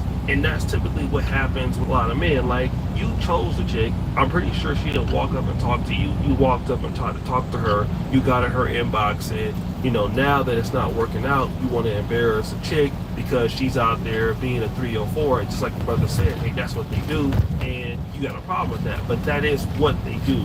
A lot of these IG models, these chicks who are booty clappers, these chicks who are involved in all kinds of claptivities, this is what they do, and you feel like you're different, and they're going to treat you differently because you are different. Now, it's true, you could be different. 50 Cent is different, okay? And Diddy is different. But Diddy looked at her for what she was, and 50 Cent looked at her for what she could be, and that's the difference, okay? And different dudes bring out different things when it comes to women, and when you find out that the chick that you're dealing with is really out there as a pass around and you love her, it do hurt. It hurts, man. Like, I saw one of the chicks that I was dealing with on Corn Hub one time, and she was getting clapped out, man, by a fat dude, and I used to really, really be on her, and my heart had just like stopped. And I mean, she was saying the same things with this dude that she was saying with me. But guess what? I can't be mad at nobody but myself, because that's the type of chick I was trying to get with. So don't be going out here talking about your baby mama and how she's 304 and how you hate her, when you know damn well you're the one that got with her. You're the one that walked up to her and tried to holler. So guys, what do you think? It's your boy, Shady Jackson, back at it again. Another episode of The Celebrity Junker. For all you do, screw the bell round.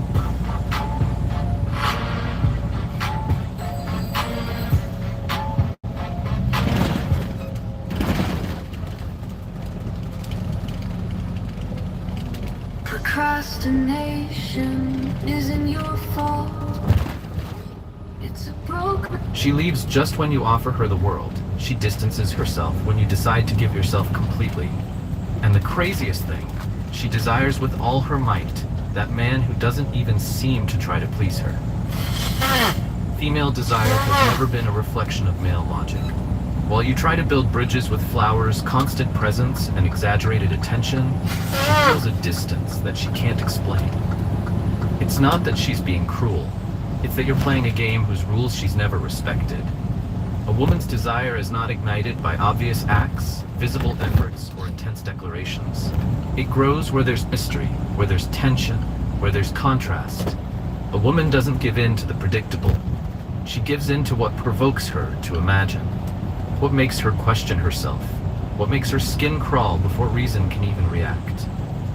That's what we're going to talk about the type of man she desires without understanding why, who she misses even when he's with others, that she keeps in her memory even though she has never touched it.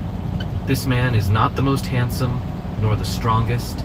He is the most enigmatic, and that is her turning point. From here on, each word will bring you closer to that which few dare to discover. The exact point where desire is born, grows, and transforms into surrender. Take a deep breath. The game is about to begin. You grew up believing that she would fall in love with your looks, with the right car, with a defined body, with a bank account with inflated numbers. But then you discovered, in the most brutal way possible, that all of these things can be present, and yet she feels nothing. Zero. As if you were invisible. And the reason is simple, but no one had the courage to tell you. Women do not desire with their eyes. They desire with their skin, with the environment, with the emotional tension that you provoke when you enter a room and the air changes. That is why she can feel attracted to an ordinary man who exudes presence while rejecting a perfect man who exudes need. Her desire is chemical, atmospheric, instinctive. Visuals are just a detail, and an almost always irrelevant detail. What really matters is what she feels by your side, even if you don't say a word. And this brings us to one of the most neglected truths of female psychology. Desire is activated by context, not by appearance. You can be handsome, smell good, and financially stable. But if your energy is insecure, anxious, fragile, you won't be desired. You'll just be noticed and discarded. Robert Greene describes this perfectly in The Art of Seduction. He shows that seduction is not an aesthetic, it's an atmosphere. It's what you provoke around you, not what you show in the mirror. A woman is an emotional radar. She picks up on what you don't even realize you're transmitting. That's why she moves away when you try to prove your worth and approaches when you simply are. She wants what's stable, but also mysterious. Strong, but not forced. Present, but not dependent. She wants what makes her feel. And feeling has no logic, it has instinct. This brutal difference between men and women transforms the way desire behaves. Men are switches. They see it, they like it, they want it. Women are volume. They need you to feel it rise. Slowly, gradually, progressively. And if you don't know how to manage this increase in tension, she'll switch off before you even realize it. Her desire grows in doubt, in controlled absence, in well-placed silence, in the firmness of her gestures and the lack of haste. She doesn't want to know if you love her. She wants to wonder if you see her. And that makes all the difference. Cleopatra wasn't the most beautiful, but she was the most magnetic. Julius Caesar, Mark Antony, powerful men bowed not to her appearance, but to her presence. She carried atmosphere. She was an event, an enigma. Desire feeds on this, on what you can't decipher, but feel you need to explore. And every man who understands this gains an absurd advantage. He stops trying to impress and starts to emanate. He stops chasing and starts to be chased. And not through manipulation, but through understanding. You don't need to change your appearance. You need to change your presence. The way you enter, the way you look, the firmness of your touch, the slowness of your speech, your emotional control in chaos. She wants this. Because when she feels this, her body responds before she even has time to think. And in that instant, you stop being just another one. And he becomes the one she never forgets, no matter where he is. And that is just the beginning. Let's now explore what destroys all of this. The fatal mistake that most people make that turns men into invisible figures. The mistake is not in what you feel. It is in the moment you reveal it. Female desire cannot be rushed. It is a flame that slowly lights up in the darkness when everything still seems uncertain. But you, in your eagerness to conquer, turn on all the lights. Say everything, give everything, do everything, and she turns it off. It is cruel, it seems unfair, but it is biological. When you give before you charm, you kill the tension. When you offer without her asking, you nullify the mystery. When you declare yourself completely before she feels half, you become predictable. And predictability is the poison of attraction. What many do not realize is that at first, a woman does not want to know that you are in love. She wants to wonder if you are. She wants doubt, tension, insinuation. And when you rush, whether with words, gestures, or messages, you do not transmit love, you transmit anxiety. And anxiety smells like desperation. A smell that a woman can smell from afar, even if you are smiling. The man who needs to constantly prove that he is valuable is not at peace with his own value. And that screams. A woman desires someone who is not trying to be desired, because this man has already validated himself. He does not need to convince, he simply exists. And that is exactly what attracts her. The lack of effort, the naturalness, the posture of someone who does not bow down, nor rush, nor justify himself. The problem is that most men have been taught to be nice, always available, always kind, always saying yes. And this, in the eyes of a woman, does not sound like romanticism. It sounds like weakness, like a lack of criteria, like a lack of backbone. It is as if she were silently asking, if you give yourself up so easily, haven't you done this with everyone? What should be a gesture of affection turns into suspicion, and desire disappears. Robert Greene explains this in the archetype of the ideal lover and the libertine. Figures who do not give themselves up quickly, who envelop the woman in an atmosphere of imagination, contrast and challenge. They do not win her over through logic. They enchant through mystery, and that's the point. Female desire is not a contract, it's a story, and every good story needs tension.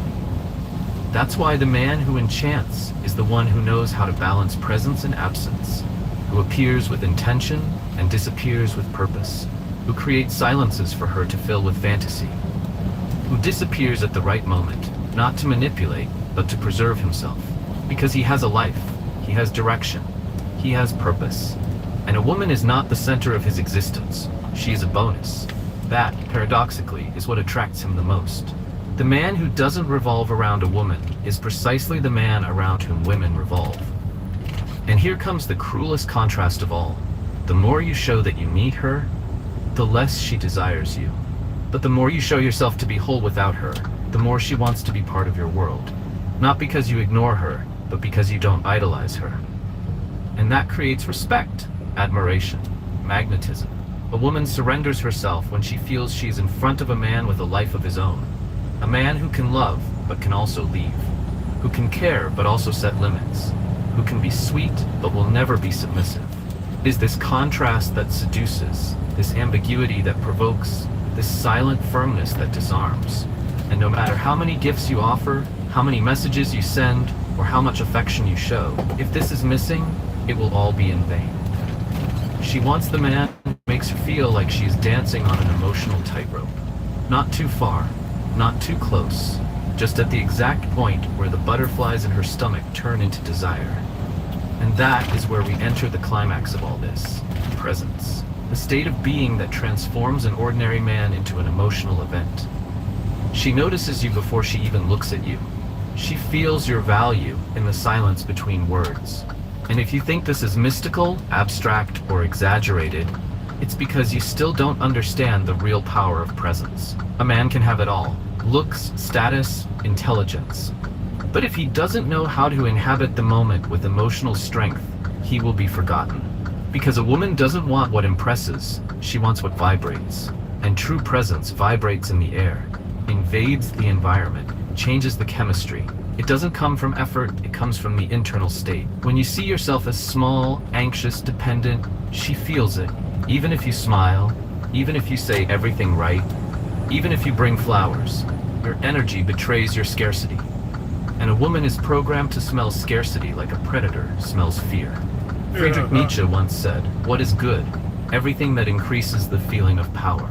What is bad? Everything that originates from weakness." A woman wants what makes her feel powerful, not what begs for attention. And that is why a man who carries a rich inner world, with purpose, with direction, with clarity, automatically becomes magnetic. He may not open his mouth. He may be wearing a plain t-shirt, but he has posture, he has timing. He has something that cannot be bought, congruence. What he thinks, feels, and transmits are aligned. He does not need technique. He is the technique, and that is disarming. She does not want an actor.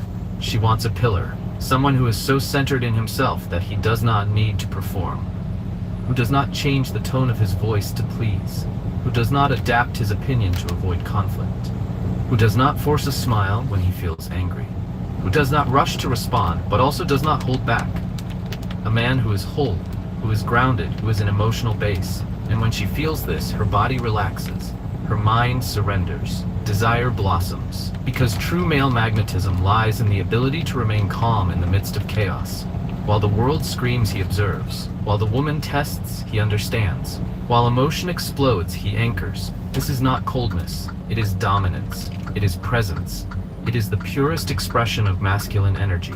A woman is flow. She is chaos. She is emotion. She does not want to be controlled. She wants to be contained. And only a man with center can do that. When you are this man, the game changes.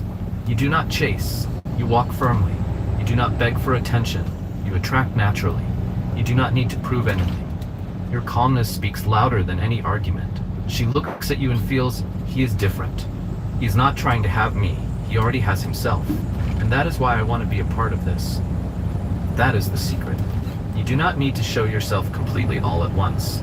True value is revealed in layers, little by little, with intention, with control, with timing.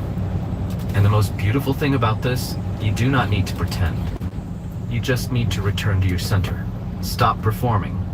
Stop pleasing. Stop competing with other men for attention.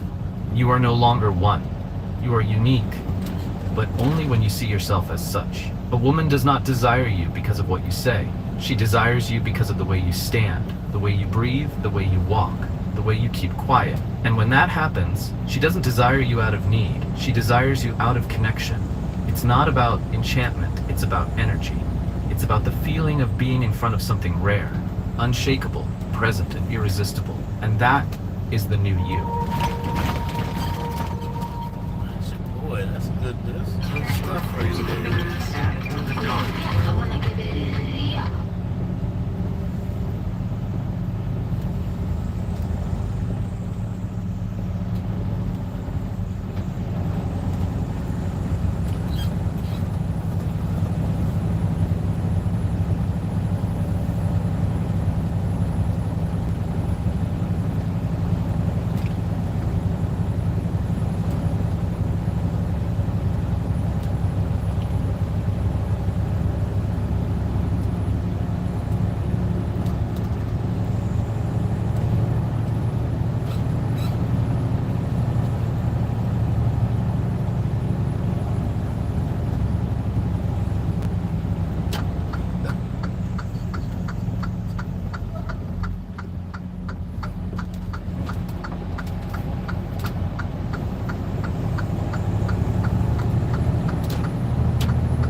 No. I'm gonna have you pull down stuff so I can check your seal. I'm gonna give you some stuff. You're gonna park anywhere in the slot right here. Right here? Yeah, anywhere in that lot. When you park, you wanna take your wheels. You see where that green awning to your right? Yep. Just go to the end of that. That's the shipping office. Take your wheels and they'll tell you what to do. Okay? Thank you. Just pull up and I check your seal.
Okay.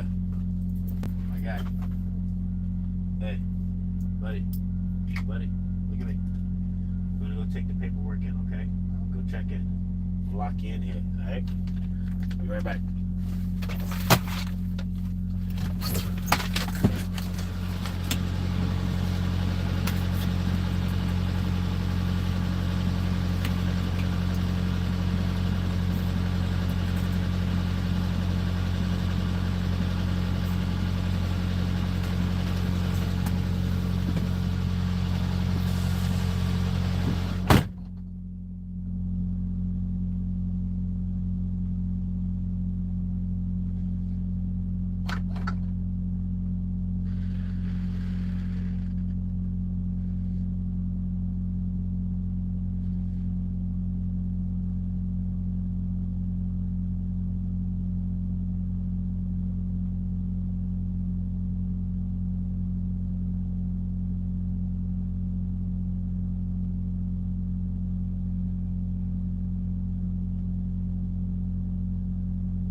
time off after this.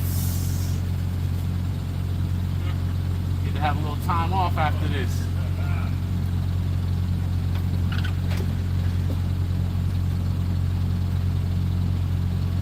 Did you have a good Father's Day?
prefer that you put your hose back on. Okay.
That was the wrong one.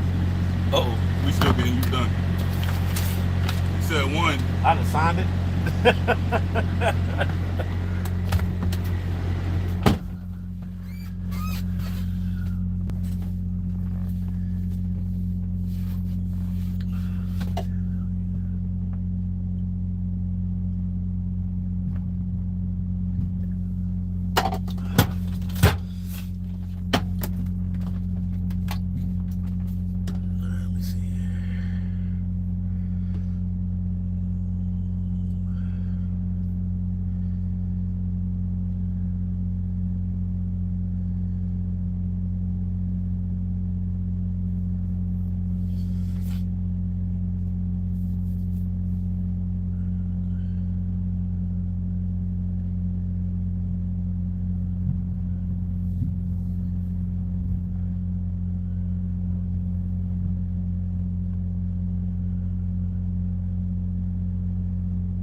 You gotta go bathroom, bud?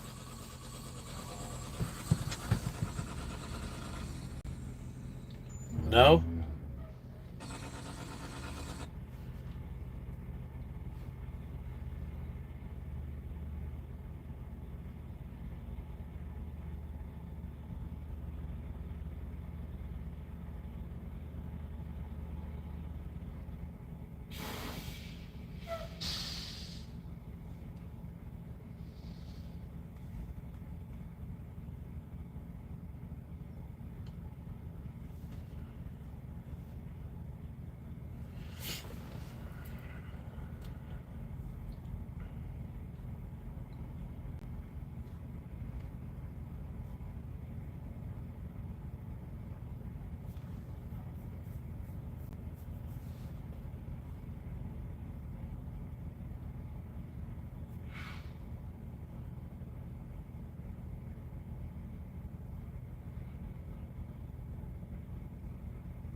was over.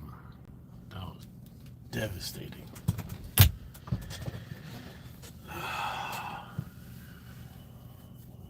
Come on, let's go. I want to take off this.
Hey, what's your name?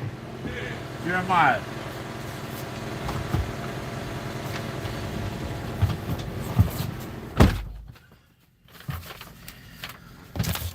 Let's go, baby.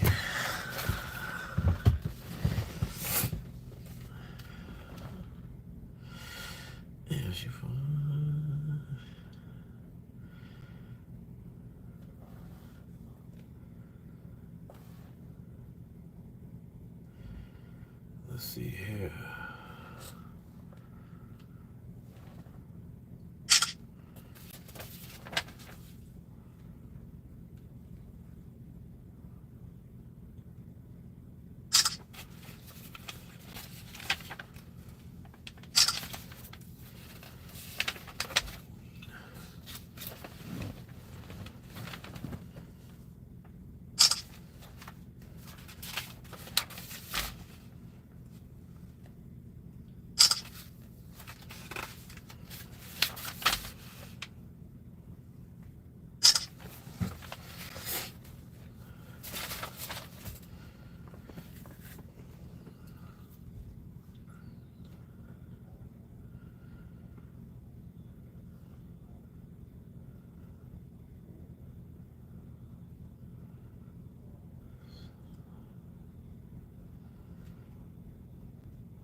talk about this free money. Money you do not have to pay back.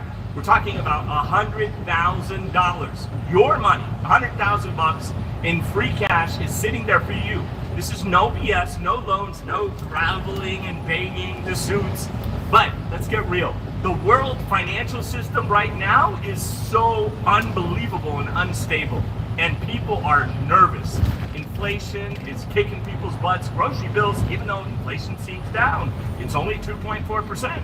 But the bills, the gas and the rent, they seem like they're jumping like steroids. And housing, most people, the skyrocketing prices and rates that are now locked in all the way to September. Jerome Powell, he's locked them in until September at these high rates. So the housing market can feel like a total scam for most people by locking them out. And student loans, it's a freaking $1 trillion trap, screwing over millions with payments that never seem to end. And the economy, banks are busting, jobs are scarce, and it's a roller coaster from hell. And that's not even counting the tariffs and the riots and all the other stuff. But screw that noise. I'm going to show you how to snag $100,000 in grants to flip the script. So stay tuned or you're screwing yourself big time. And if you want to see videos to get free money, make sure you put in the comments grants or free money and share this with somebody who needs money. But before I reveal these game-changing grants, let me ask you this. What's the one thing that's stopping you from taking your business to the next level? Is it lack of cash, no connections, you don't know who to talk to, or maybe you don't know how to do it, or maybe you just don't know where to start, like where do I go? I'm going to help you with that too. I'm about to hand the keys to solve all of these problems so that you don't get stuck around and like literally can't do this. I want to make sure that we break through that. So stick with me to the end so that you can see how to do this. Awesome. If you want more videos that show you exactly how to get free money, put in the comments down below. Free money, grants, either one is fine. Free money or grants. I'm Andrew Cartwright. I've gone from broke and homeless to multimillionaire 4 different times. In this household, we've brought in $480 million in grant money. Yes, we did. And so you can too. We're just ordinary people here. Now, I've started 32 companies in 17 industries. I'm here to help you get money, leverage it, and invest it. And using all the money that I make on YouTube to build free tools for you guys so that you can go get this money too. I'll talk about that at the end so you can use those free tools so the money I spent doesn't go to waste. Don't forget to grab your free stock down below in the description because it's free. There's lots of cool stuff down there too. Now, knowledge is power, folks, and today is your ticket to free money. Money you don't have to pay back. You stumbled across this video. I love this content because you lift yourself out of the mud. You don't have any money and you don't have to ask your friends, your family for that money, which nobody likes to ask for money, right? This you apply and you get it. It's pretty cool. These are active grants in June and July of 2025. They're designed to put cash in the hands of you, entrepreneurs and business people, and different types of business people. Just apply, get the money, you keep unknown. If you have a solid plan and you stay to the end, I'm going to tell you what to do. Now, what if I told you there was a grant that could cover the rent, upgrade your software, or stabilize your business without giving up a single piece of your company? You don't have to give up nothing. No, just get the money. That's it. I know this sounds too good to be true, and I know in the back of your mind you're going, no, this doesn't happen. This happens every single day. This studios in Vegas just recently were getting like $1.8 billion. Elon Musk got over $1 billion here in Vegas. There's so many grants out there, it is mind-boggling. I was just in DC and Washington talking to like there's grant money all over the place. And you know who gets it? No. That's why I make these videos to keep you in the know, because I know this sounds too good to be true. But I see this money and we've even gotten 480. And I'm going to tell you what I'm personally doing to help you as well. I'm about to show you not just one, but several. And also, the one mistake most people make that gets their application rejected. Now, let's start with the Start Pivot Growth Grant.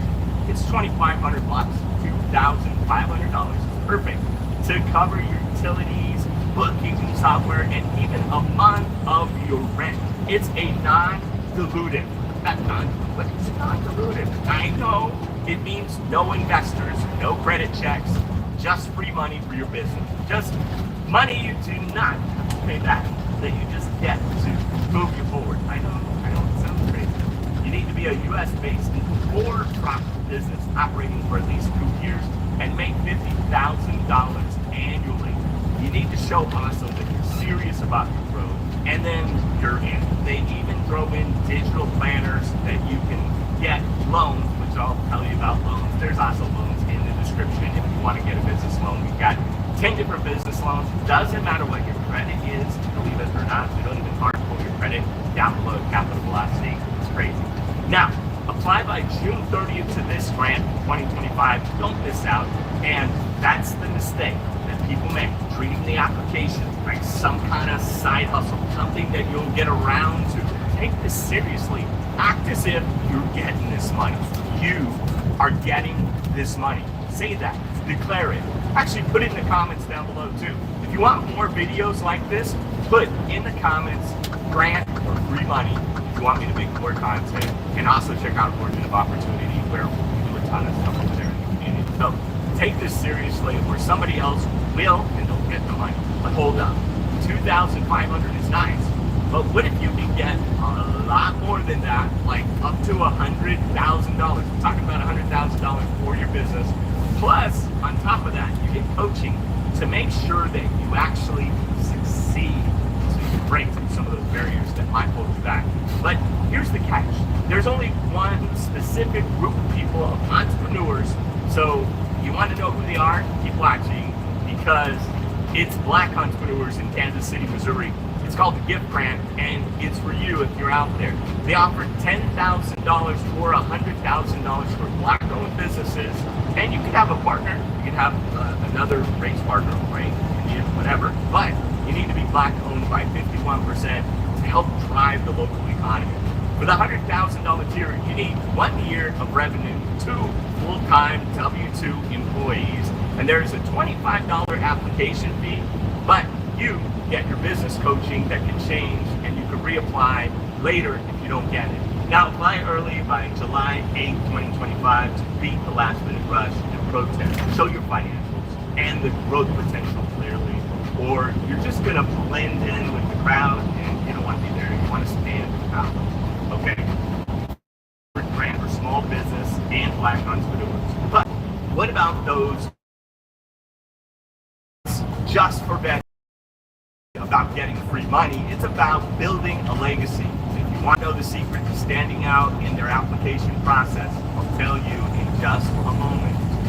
See, veterans, this is Warrior Rising. It offers a $20,000 grant plus membership, coaching, and business planning tools. There's no strict deadline, but demand is high, so apply as soon as you can. And you need to engage with programs to show your seriousness about entrepreneurship.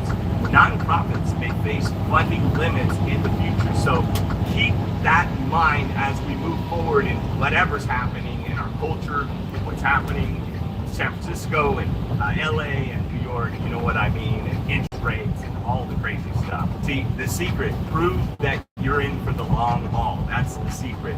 Not just a quick check. If they think you're just there to get a quick check, you're probably not going to get the money. And here's the truth. These grants aren't just to momentum, growth, and freedom. But here's one final thing you need to know to make sure that you don't miss out.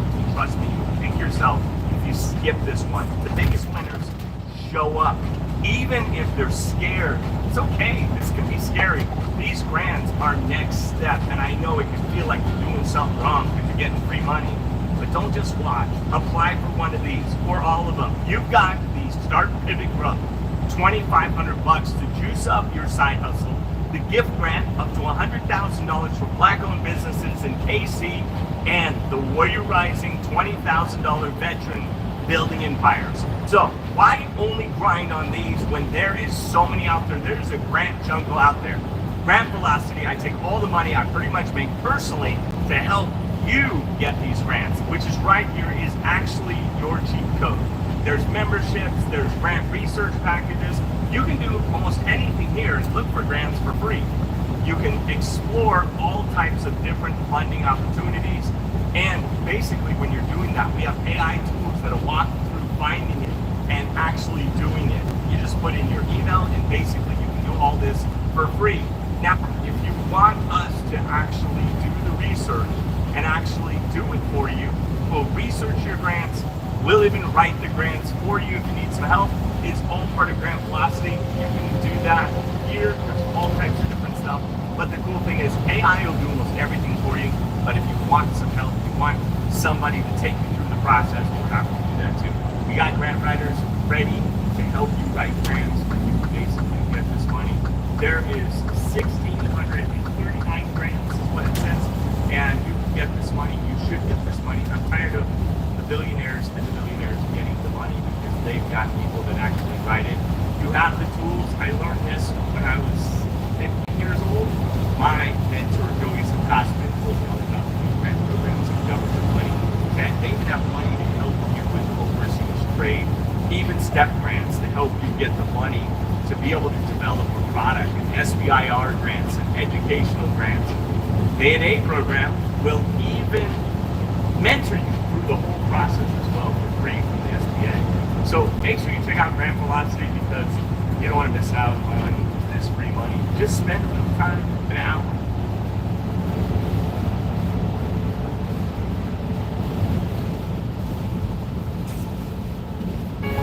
One bite of 100% Angus beef ballpark friends, and you'll see.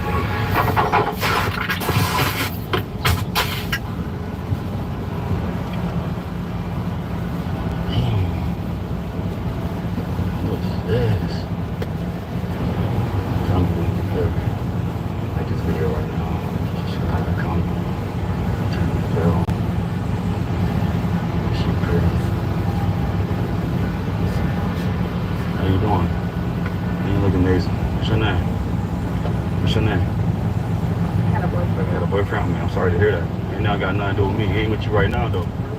Just can't have friends? All right, enjoy your walk.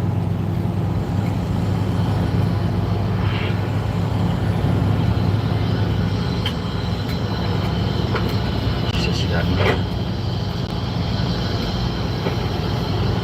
Let's see the G-Way.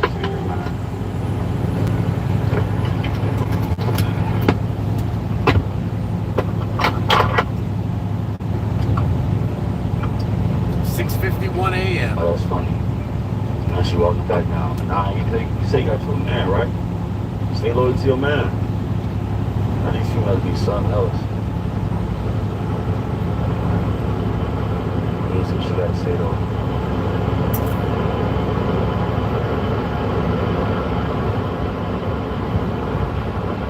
Where she need to get her time? Yeah, she has a job for her right now.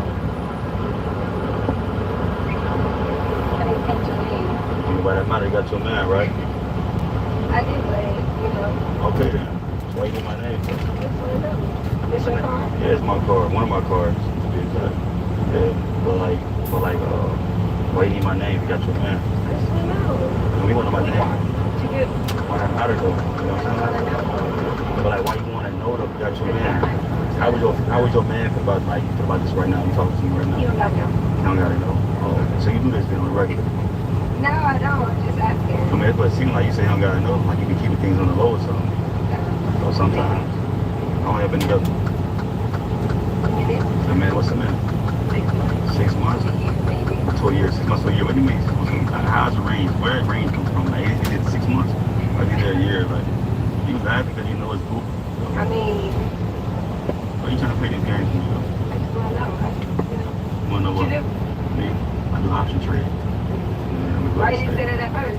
I didn't see no reason to. You got your man, you know, so I can waste my time talking. I mean, I just didn't know you were driving the car. I mean, I thought you were walking. Well, we can't walk. You walking, right? Yeah. Pretty sure you got your car, right? I was on like a walk though. Okay, I must walk to my car. Yeah, leaving this place where it is. So yeah. You gonna write me in? Or? I mean, for what? You want to get inside my car for what? Like, you know, you got your whole man. I don't want to come between that. I'm not one type of guy that. I'm not one type of guy that's like come between things like that. You feel me? I respect you. Like, I don't want to have it with me, so I don't want to. You know, I believe in karma. Shit, so I don't want to like, That's fine. That's fine. You know what I'm saying? I will let you in if you like single though. If you break up with him, then yeah, I'll let you in. Right now? Yeah, if you break up with him, then I'll let you in right now. I got you. You gonna text him right now? Text him right now? Yeah. If you take some right now, then I'll let you inside. No, I can't do that. I can't do that. I mean, I'm not forcing. I'm just saying, if you want to get inside, you want to continue that. Just not right now. Why not? Just not right now. I gotta see first. You gotta see what? I mean, I said I would have if you did that. You know what I'm saying? Yeah, I would if everybody did. So I invite you in, and then we'll. Then we'll talk about it. But like, what you gotta see? You said you gotta see something. Like, what you gotta see? Gotta see. What you gotta see though? I don't know. You gotta see everything. Oh, you gotta see like if I'm worth it, I'm basically. Yeah, like all I just, you know. Okay, so you happy right now with you, right? Something like that. So I don't understand why you're talking to me then if you happy. So good.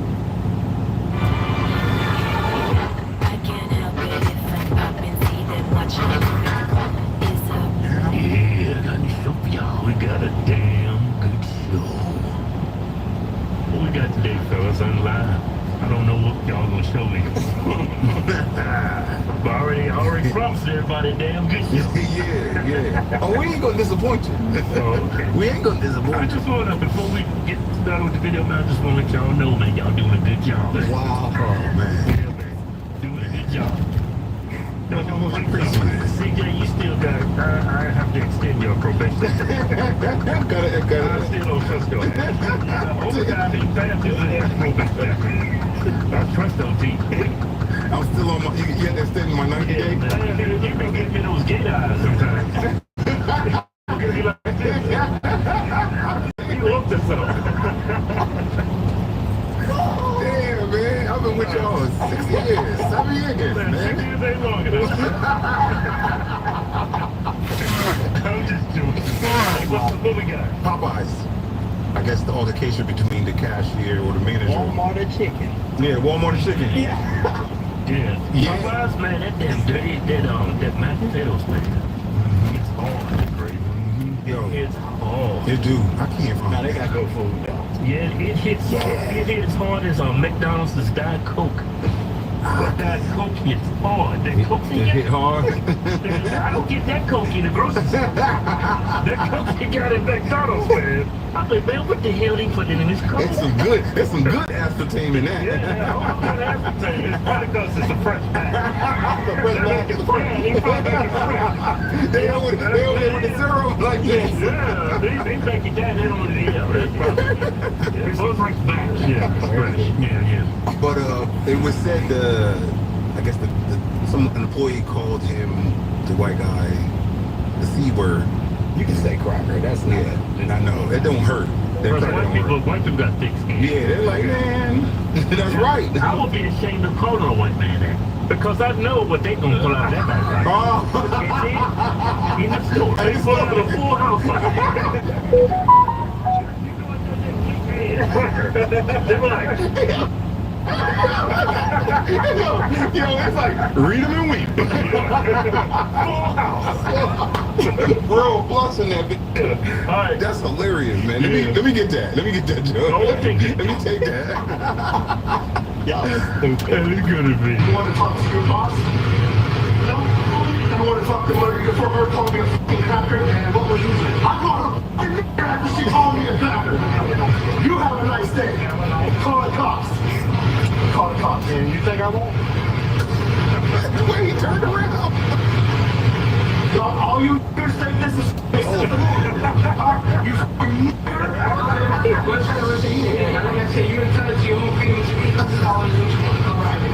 He can't call me that. He a cracker. He can suck a dick. Just like I told him. You can suck it. You can suck it. Put me on TikTok. I bet you. You can suck it. Cracker. I bet you I'll be the You can suck it, cracker. Parents, You can suck it. And look what you're acting like, cracker. Your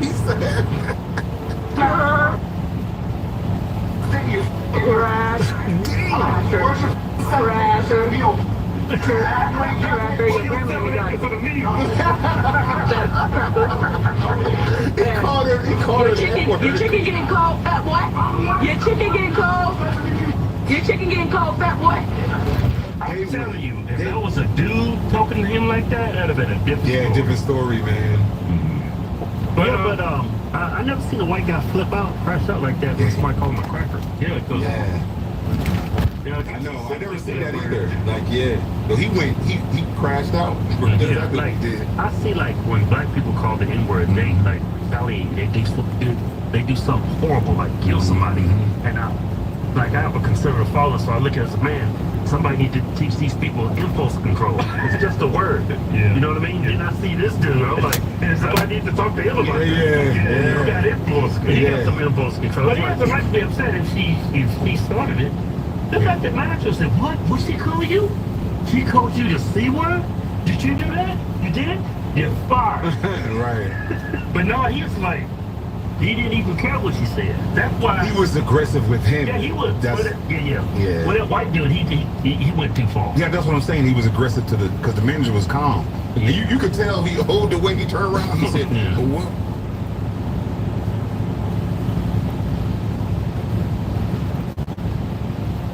Since 1983, Nissan has been assembling award-winning vehicles for you, right here in America. And now we've lowered MSRP.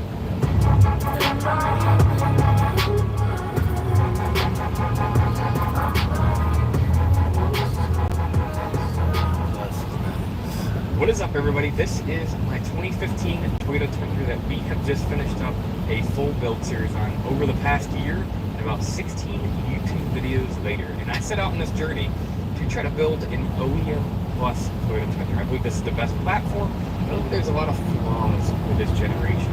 It being old, too much chrome, not enough tech, not good headlights, and I believe I was able to fix all of those issues. So let's run this series back, beginning to end, and see exactly how it turned out.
if you can't make it out alive by yourself, then you don't deserve to make it out alive. All right, great. How you make a fire in the woods? I'm good. Hold on, you're triggered over the making fire conversation? I do not feel like having this conversation right now. It's kind of funny to me that, I mean, you were so into the conversation 5 seconds ago, and then suddenly I don't want to answer any questions. Very strange. I don't feel like answering this question. You can't answer the question, right? No, because I already answered But it. you would be one of the ones who got out of the woods, right? Yes. No, I would die. Yeah. Wait, why don't you feel like answering the question? I just answered the question. You didn't. You just said. Friction creates heat, heat creates fire. Yeah, but you Well, no, but that's just an oversimplification. Walk me through how you would do it. I'm good. Just take the L and say you don't know. Okay, fine, I don't know. Imagine being stuck alone in the woods, and then you see a helicopter, a rescue team full of men.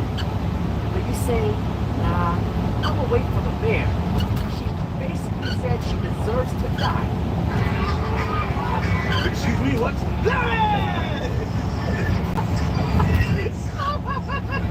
And like the chat says rubber bound is loser, topless from tiredness, drunk with rubber bound. You always say TJ. That only shoots out gold, Uncle Snowbody Factory. Who's out here building a dynasty? Mom and Dad's got the secret recipe.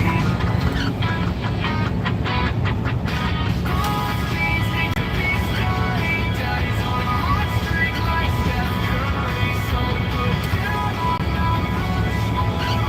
Fantastic, give me 14 more. Dad on production, the man's a machine. Superior genes, his legacy's pristine. Sir, I'd like to marry your daughter. Which one doesn't matter, they're all sought after. Dad knows Victoria's Secret. Hope just gave birth to an OnlyFans empire. So,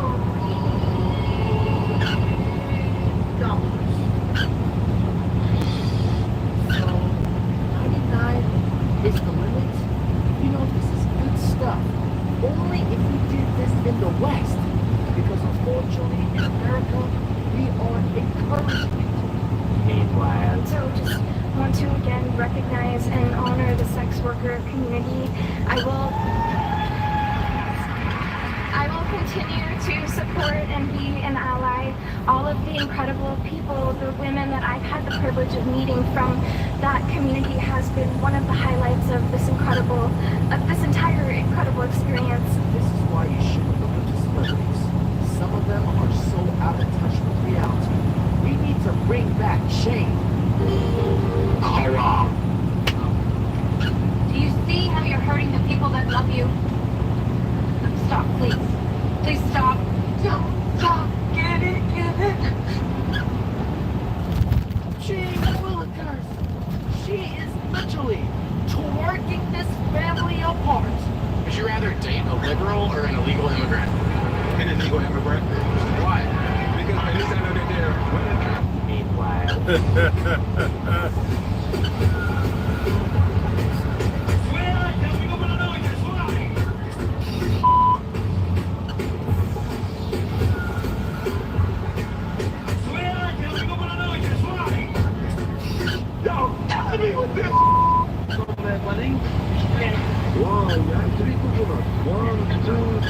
What the heck? Is that John Kramer from Saul? He needs some milk! Would you rather date an illegal immigrant or a liberal? Oh my gosh. That is like the worst question ever. I don't know. Like, probably. Oh my gosh. I would say no. Two electronic engineers might have just solved one of the biggest problems with air conditioning. And big AC companies hate this, but there's nothing they can do about it. Oh my gosh. I would say no. I would say an illegal. Illegal immigrant. After marriage, there will no longer be an illegal immigrant. But a liberal will always be a liberal. Because, ladies, can you imagine dating a disciple of the sword like this? You have the most toxic feminine energy. That's so crazy. The way you speak. It's because I'm smart. It's because I have No. First of all, let me because I need to go. I actually have Yes, it's very simple. I speak to people I disagree with all the time. I work with them, it's fine. Especially when they're men. Especially men in my own industry. I've never had any of them, no matter how hard we disagree, ever speak like this. It's A, because you're young, you're clearly very emotional, but it comes from a place of very feminine energy that's very weak. Okay, and by the way, your energy is exactly why Trump won. The fact that you sit here and tell me over and over and over how dumb I am, how stupid I am. I didn't go to college because I couldn't afford it, which is actually such a ironic. She raises a good point. No, but the way you speak to me as a woman, take all politics aside, is such a feminine, weak, disgusting thing. You should be ashamed, and if you have a father, you should be ashamed of who he raised. He proves her point every time he talks over her. This dude 100% gets pegged. Like, you just can't trust a guy who favors Kamala Harris. Without saying a bad thing about Trump, why should anyone out there vote for Kamala? Great question. I think that Kamala Harris is a better candidate compared to Donald Trump for two main categorical reasons: policy and character. Every time I see a grown-ass man voting for Kamala Harris, tongue, every time I see a dude voting for Kamala Harris, I just know for a fact he loves to participate in the Diddy Olympics. Take a look.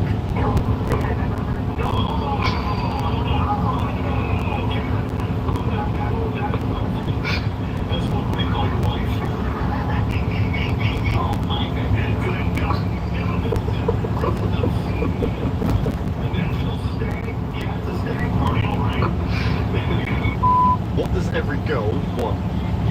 Money, of course. Money. Money. 100%. What does every man really want? Well, I think every man just they want a good woman. They can make their wife. They can be a good husband too. They can start a family with. We conduct a CSI, a cheat-salated investigation. Now, to translate this in the language of the women needs, money equals security. Security equals don't need a man. Don't need a man equals a strong, independent woman. Strong, independent woman equals living with cats. Living with cat equals depression. Depression equals where are all the good men? Women in this country still make 77 cents on the dollar for what men make. So if women don't make less than men? Actually, if you start looking at the numbers, Rachel, there are lots of reasons for that. Wait, no. Well, Don't first tell me of the reasons are. Do women make less than men for the business they work? No, because... Wow! Okay, Well, for example, men work an average of 44 hours a week, women work 41 hours a week. Men go into professions like engineering, science, and math that earn more. Women want more flexibility. This is not a math is hard. No, yes it is, actually. No, it isn't. Women are making 77 cents on the dollar for what men are making. So that's not true. Every greedy businessman in America would hire only women, save 25%, and be hugely And I love how passionate you are. I wish you were as right about what you're saying as you are passionate about it. I really do. For example... Don't tell me the reasons. Your problem started there. He's not being condescending, Rachel. He's just not letting you spread your BS and your lies. She's fighting sexism by being overly emotional, bad at math, logic, and statistics. I have gender skin color dysphoria. Yep. I am a white lesbian trapped in a black man's body. I'm 6 months pregnant and I love my husband, but the LGBTQ community won't accept me. Woke Reporter called out Donald Trump for not hiring enough black and LGBTQ people, but his new press secretary stepped in with a savage comeback. People should not be hired based on their disabilities, based on their skin color, their gender, their race. None of that matters. What matters to this president and this administration is how well you can do your job, and the American people agree with that sentiment. So it's about competence, skill, and merit. And so the president is focused on ensuring that the most competent individuals, the best and the brightest in this country, are in positions, especially when it comes to public safety. Can't overemphasize the importance of those jobs. Sure. We need to cancel that disciple of the soy's press pass. We're tired of stupid questions from stupid people. This lady rejected him because he was too flashy, and his response left the whole room speechless. Castro, 34. Yeah. Where did we end up popping in? Too flashy. I'm not a flashy person. You know, if you make money, that's fine and all. I just wouldn't want other people to know. Thank you. I mean, as a man, you know, my job is to provide and protect, you know, so even though if a man's flashy, but can he make sure we okay, you know what I mean? Yeah. Regardless whether he's flashy or not, whatever he has, so we can't drive a flashy car, nice car, because we got to worry about somebody trying to take something because they don't have it. But the thing is, can he protect you? Can he protect you when you in these streets when we's damn flashy? Because regardless, you don't spend money wherever you go. So we got to look at, we at the lowest totem pole because we scared what somebody else think. No, I think not. I'm going to show out wherever I go. Yeah, that's all. You got that ass out, them titties out. Thank you. Okay, so I can't have my chains out. You got ass and titties out. Yeah. She is not flashy, but is flashing everything. Flashing while saying you don't like flashy is absolute diabolical work. Maybe this is why our brothers are moving away from chocolate and gravitating towards the snow bunnies. Log entry, Agent Talon, Federation Intelligence, designation, Pulse. We picked up an agent.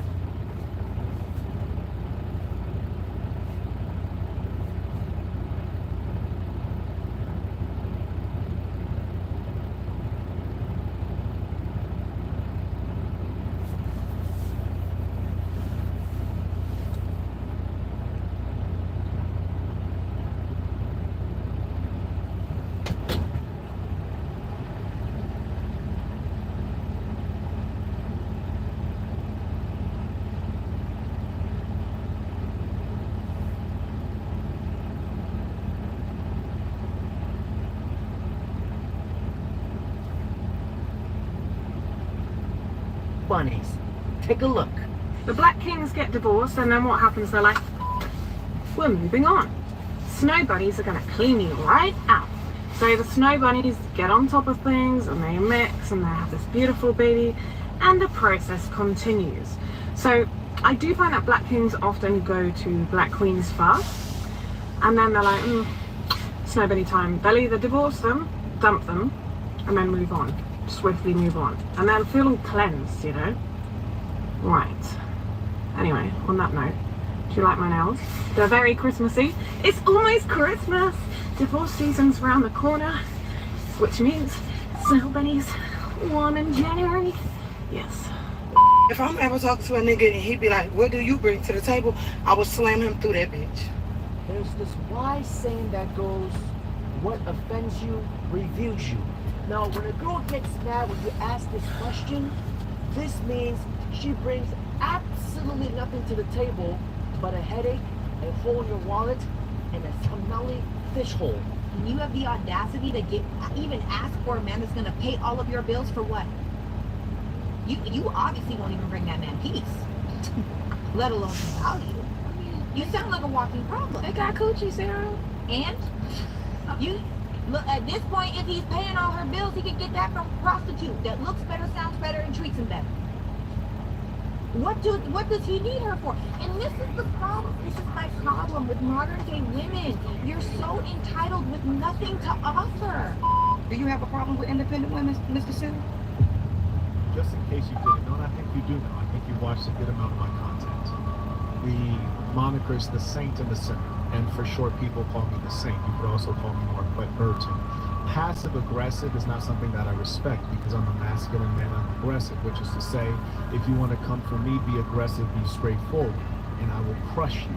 You see? Okay, so we're gonna have, are we gonna have a You're carrying on with the interruptions. You'll notice when you're speaking, I'm not interrupting you, I'm listening to you. And this is why you have to learn from me. The male is the natural leader. You're behaving as a child does, which is a pity that you would even have a child while behaving like a child. it was possible to use that tone to absolutely crucify and destroy a person. Legends have said that this feminist Tesla is finished, Elon has failed. That is what they want you to believe. But tech expert Jeff Brown, who told everybody to buy Tesla back in 2018, has uncovered something big that just happened in Tesla's AI division. Jeff, you mind sharing what you found? Well, Chris, it's nothing short of the... Legends have said that this feminist bumbleclut is still thinking for a comeback to this day. You see, no man wants a strong, independent woman. Us men, we want a woman like this. Do you prefer a stay-at-home wife or a woman that gets her own bread? Heidi. How you doing? Okay, so my question was, does he prefer a stay-at-home wife or a woman that gets her own bread?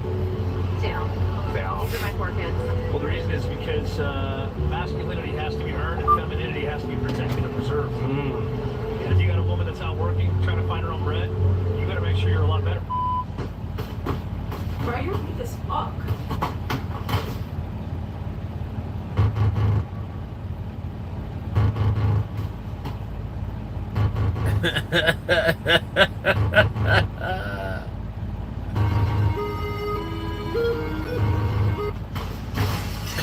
Not gonna lie, that technique on that uppercut was absolute first class. Before the punch, he was a victim.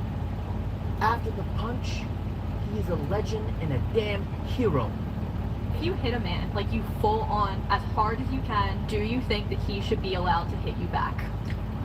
I think that men should not hit women. Yeah, even if a girl hits you as hard as they can. What about, is it wrong for the girl? No, I don't think so. He's expected to control his rage and his emotions and his like, but the woman, she just got mad head on. Okay, if you think about it, right? Like, I think that's one of the questions on the questionnaire. Like, are men physically stronger than women? Wait, have you ever hit somebody? Yeah, I have. Like a guy? Yeah. And did he hit you first? No. That's a position of privilege, right? I don't really understand why they have it. If you want equality and egalitarianism, the idea here is going to be based around the fact that chivalry is gone. We are now equals. So if a man hits you in the face and you can punch them back, why is it if a woman punches you in the face, you can't punch her back? It actually doesn't make any sense. I'm saying is that men are physically stronger than women. Like, for example, but like... men are physically stronger than other men. So if a man who is less strong than me punches me in the face and I punch him back, I'm still punching somebody weaker than me in the face. Why is it not socially acceptable to punch a woman who's weaker? That makes no sense.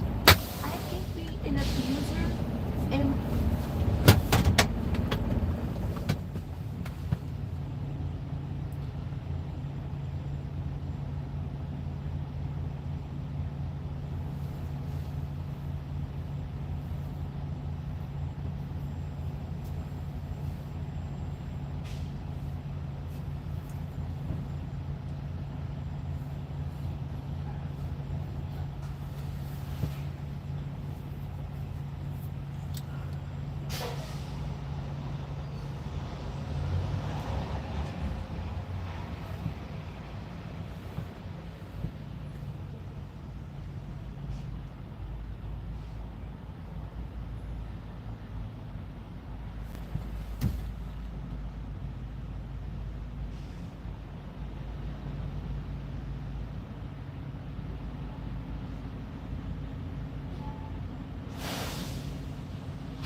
mean, look, you're gonna fail sometimes in new businesses. But 10 times? Yeah, maybe. I mean, he's 78 years old. I mean, how many billions have you made? He was also born into it. Well, he was not born a billionaire. He was given a couple $1 million, but turning a couple $1 million into $6 billion is like the greatest ROI in the history. And by the way, not only that, he helped redefine the Plaza Hotel, the Grand Hyatt, the Trump Hotel, the Trump Doral. I mean, they're some of the greatest properties you could imagine. It's a pretty impressive business record, I would say. But that doesn't matter. Was he a good president? Of course he was. Okay. So another thing that also is kind of like skewing my vote. So everyone keeps telling me, oh my god, like everything he's saying is being taken out of context. She's voting how her friends are voting. And she's afraid to be alone. She's just a regurgitator. She obviously can't think for herself. And they simply just don't understand that corporate bankruptcy is not the same as personal bankruptcy. Trump is so senile, they believe tariffing all of our allies to send out good economic policy. Well, maybe you're wrong. How am I wrong? She said that. If you look at his success, not only as a businessman and as a president, she's not successful. His businesses go bankrupt. All of his businesses go bankrupt. This dude dodges the draft. If you got any common sense, you know anything about business, when you have a business and it's going under or it's not profiting, you can use bankruptcy as an outlet. Every businessman does that. If the man was just going bankrupt, he didn't have no money, how would they be able to sue him and ask for hundreds of millions of dollars? If the man had no money, how he got a check? How does he have Trump Tower in 3 or 4 cities? If the man got money, you're foolish. He has money, he has an economic plan. If he truly was a bad businessman, he would have been terrible as a president. He wouldn't even be able to be on the ballot today.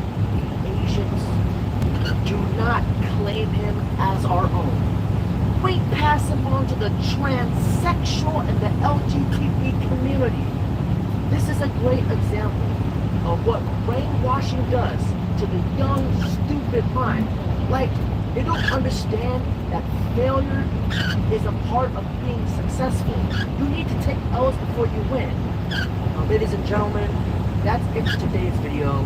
Don't forget to like, comment, subscribe. Retard, U-tard, retard nation. Retard, U-tard, retard nation. Retard, U-tard, retard nation.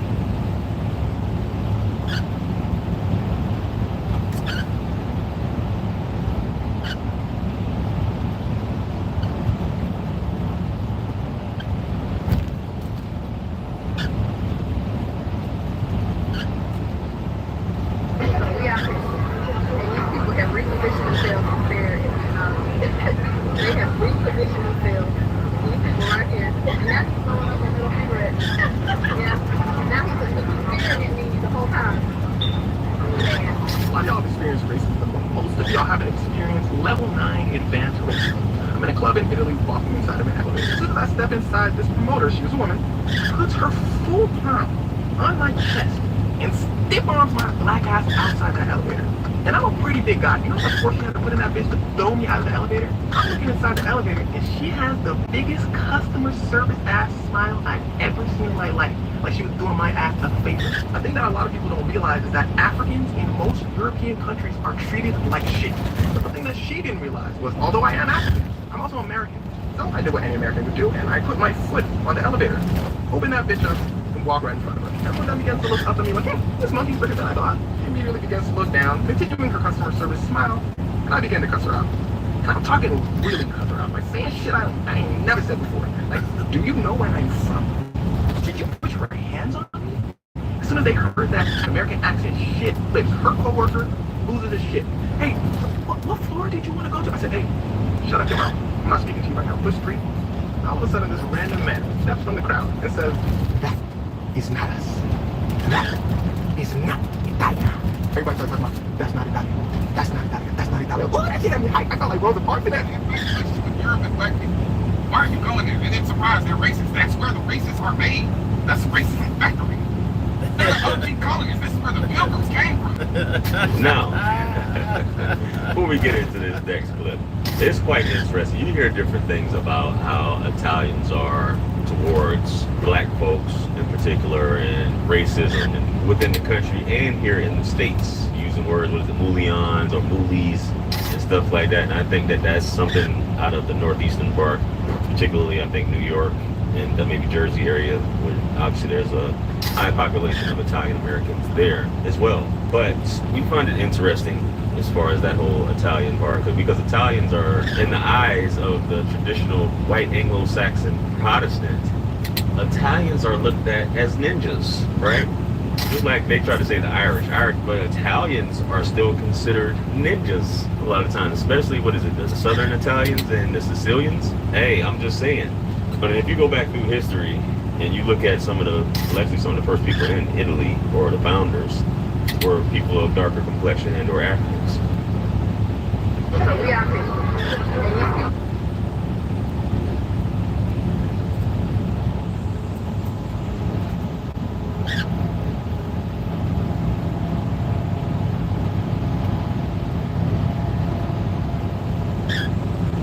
Welcome to Chewy Vet Care, where we know every pet is unique. That's why our expert veterinary teams offer personalized, routine, and urgent care for your pet. We're here every step of the way with experience, compassion, and a few treats. Book an appointment today. Ordinary antiperspirants can't fight sweat better than Secret Clinical, so go crush it without sweating it. Are you careful that? Are you careful that? How does this keep happening?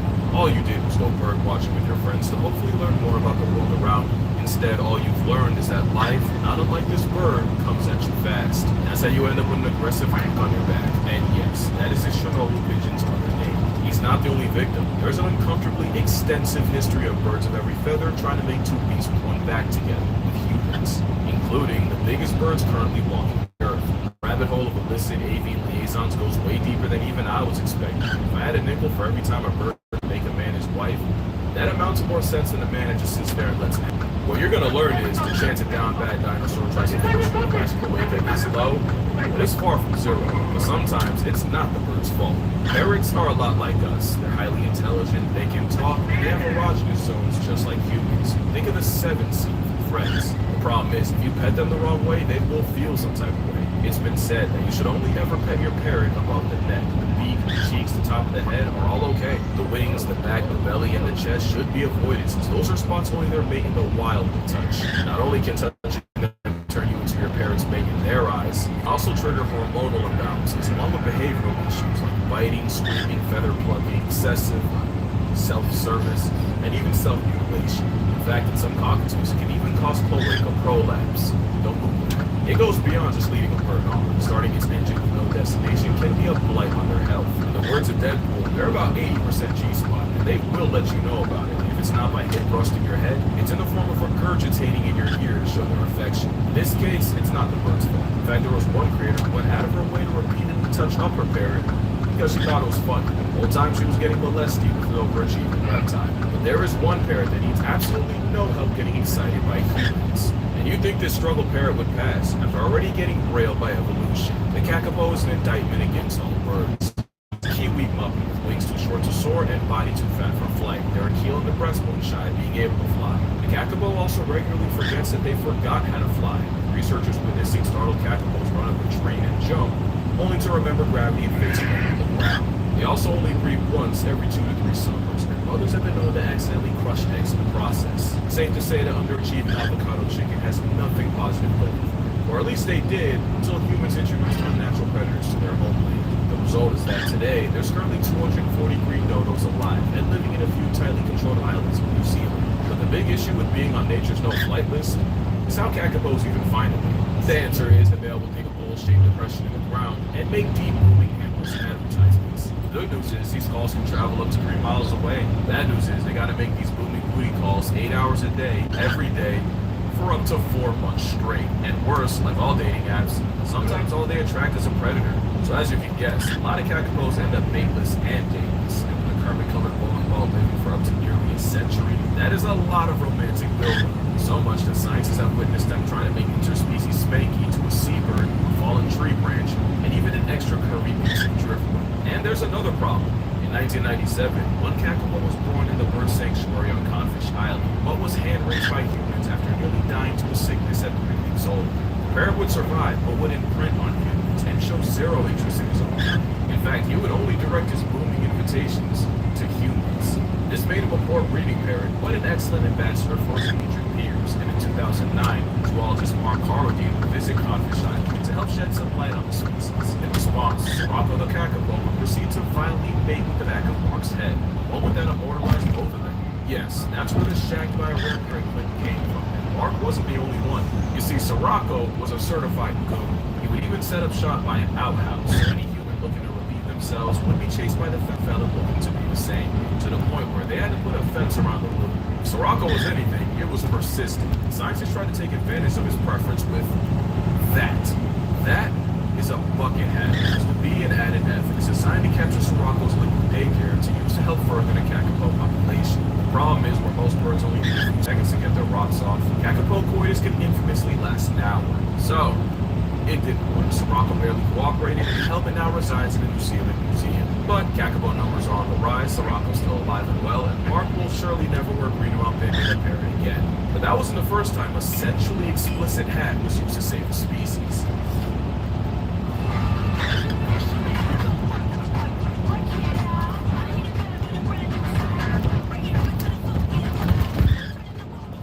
That wasn't the first time a sexually explicit hat was used to save a species, which is ironic because parrots are also the closest relative of the falcon.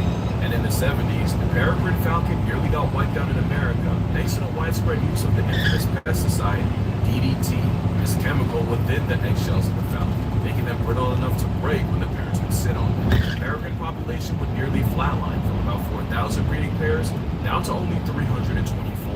That was until falconer Les Boyd had an idea. Human race falcons also become imprinted on humans, often with familiar consequences. So he came up with a bucket hat, designed to collect the falcon's fetal broth for breeding purposes. But it wasn't as simple as just putting on a hat. There's a process. First, you have to wear the exact same clothes, including the hat, every time the falcon sees you, so it can get used to your outfit.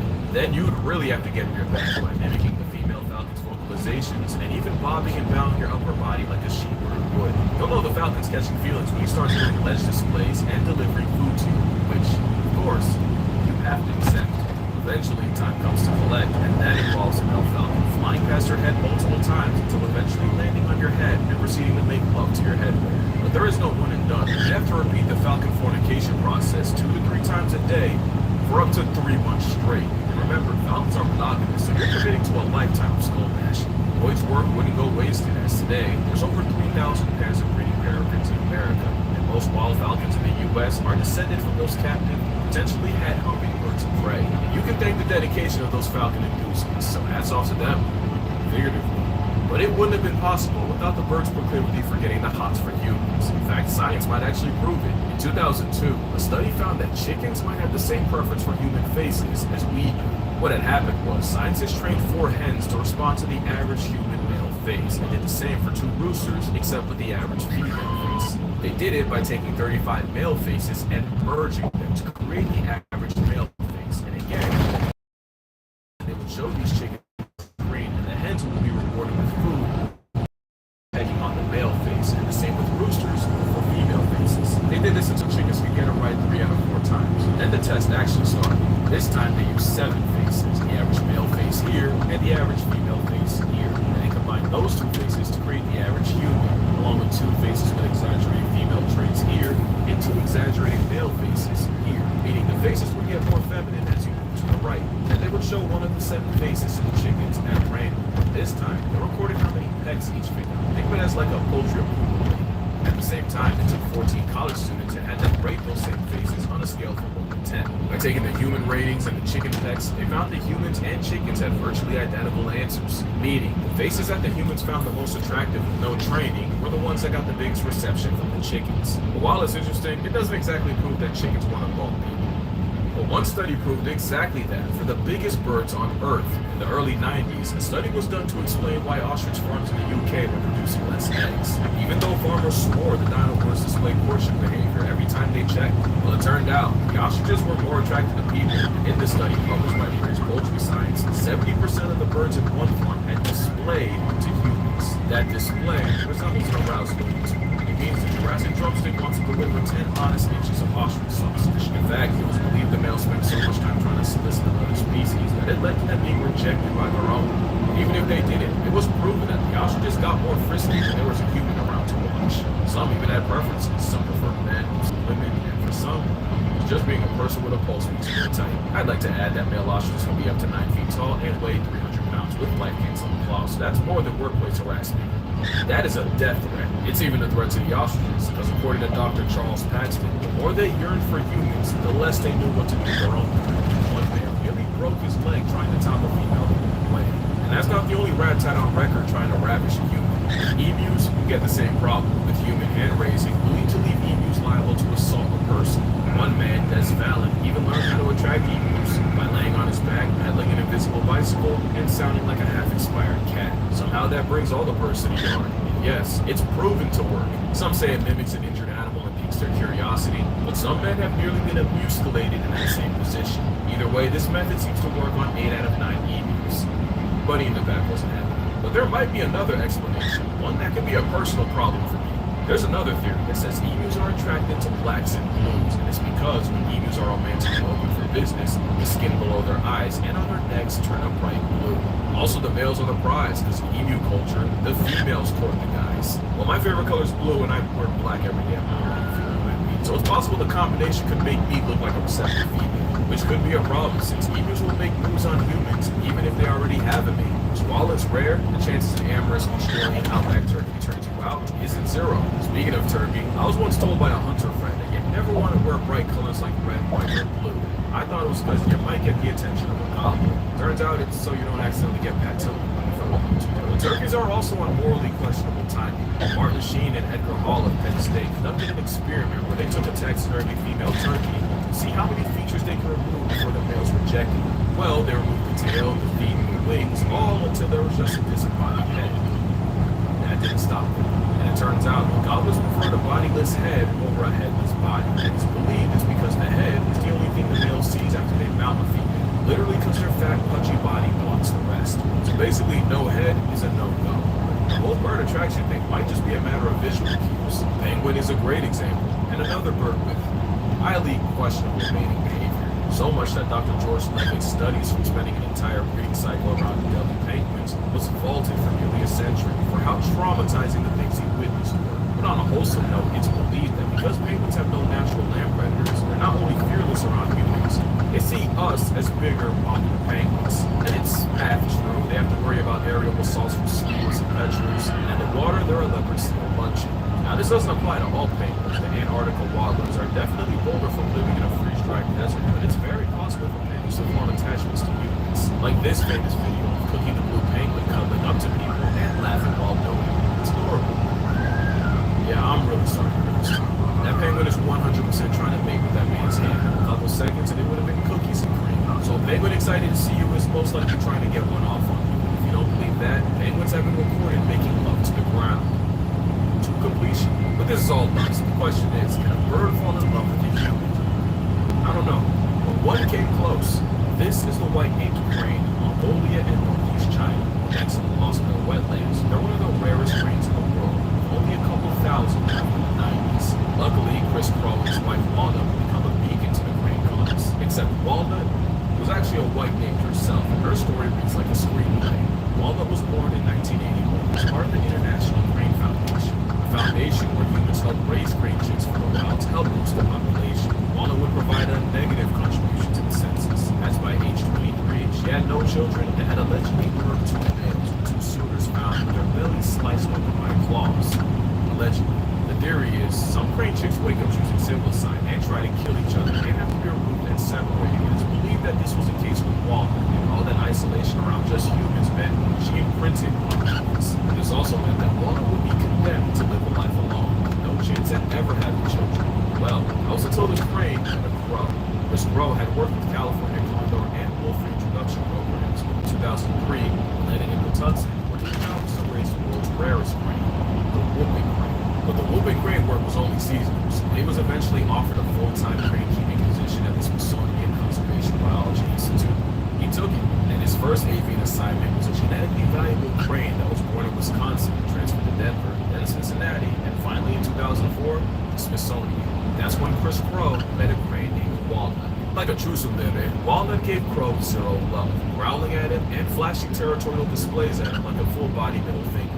But Crow also noticed that Walnut would go out of her way to ignore attention from other males. courtship dancing around Walnut. And not only did she eventually fold and give in, she would initiate a classic Crane love duel, which Chris would add to, but no one was around. Crow would take it further by hand-delivering nest material to Walnut the way her mate in the wild would. Eventually, Walnut got comfortable enough with Chris to allow him to touch her. At one point, Walnut appeared to invite Crow to mate with her. With Walnut fully seeing Crow as her mans, Chris would go through all the motions of crane mating, except he'd artificially inseminate her with the seed of another crane. Normally, the process would involve multiple people holding the bird down, just a stressful time for everyone. But with Walnut fully committed to Chris, it couldn't be easier, and a commitment it was. Crow would go on to work with other cranes who would eventually get paired up with cranes of their own. But not Walnut. She was his, and cranes can live for 60 plus years, and losing a mate can be physically and mentally damaging. So, Chris knew he was in it for the long haul. Even when Walnut was no longer part of the breeding program, Chris would still dance with her and would even help her incubate her unfertilized eggs. Walnut would pass away January 2nd, 2024 at the age of 42, leaving behind 8 children, and of course Chris. She didn't just contribute children, her story brought eyes to the plight of the white-beaked crane. Today, number in the mid-6,000s, but none will ever be as special to Chris than the one named Walnut. On that note, that's gonna do it for this video. Drink water, hug your mother, don't get inappropriate with your parent, and we'll see y'all in the next one.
As a big DIY guy, I thought I could do insert.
Hey, it's Janice here. Yeah. It's another Patreon compilation of our best moments. Hope you guys enjoyed. Love you guys. And appreciate you. This is fake honey. Who's here? That's fake honey. You know what the hell?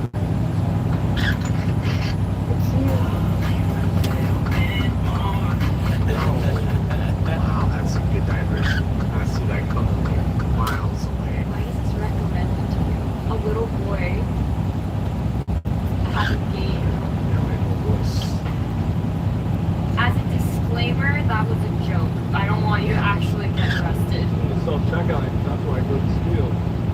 a girl yelling in the parking lot, so I run out. And she's laying there with the arrow in her. So I go to help. I'm like, I might get hit by an arrow too. So I'm like running around like, call 911. Call 911. Is this a real news interview? When I was in the South China, I'm like, yeah, you said that too. So you want to have confirmation that this is real? No. So fake. Fuck. What? I wish this were real. Want to be disappointed and impressed at the same time?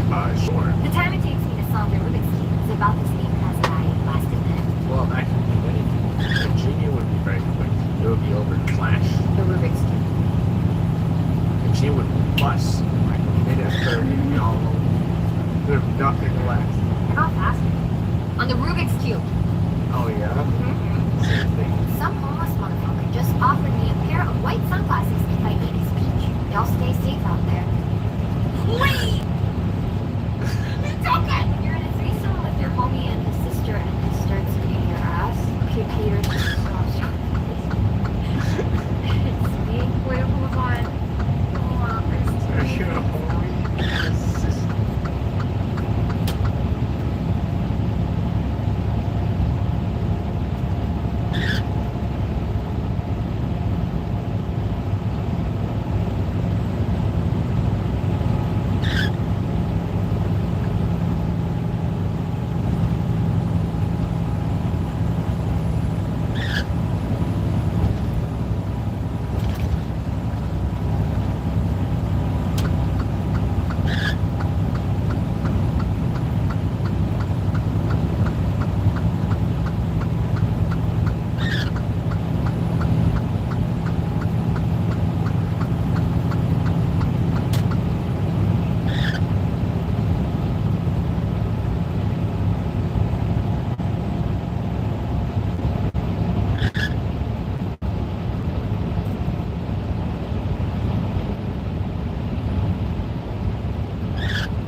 But look, after doing some extensive research, I think I understand why there's been such a big shift in the method. I scanned through the patch notes and shit, and I think I know what's going on.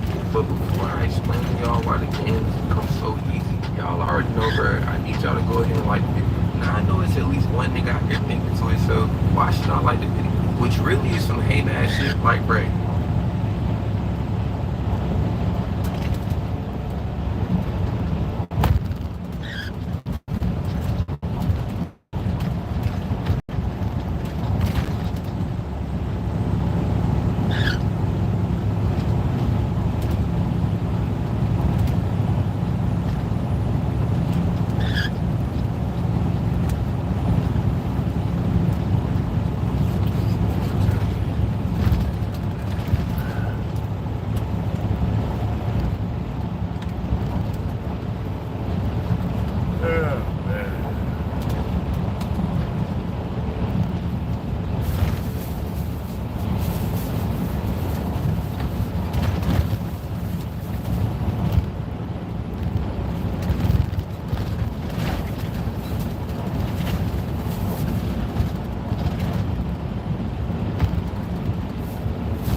What is your schedule like tomorrow?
Vicky, good morning.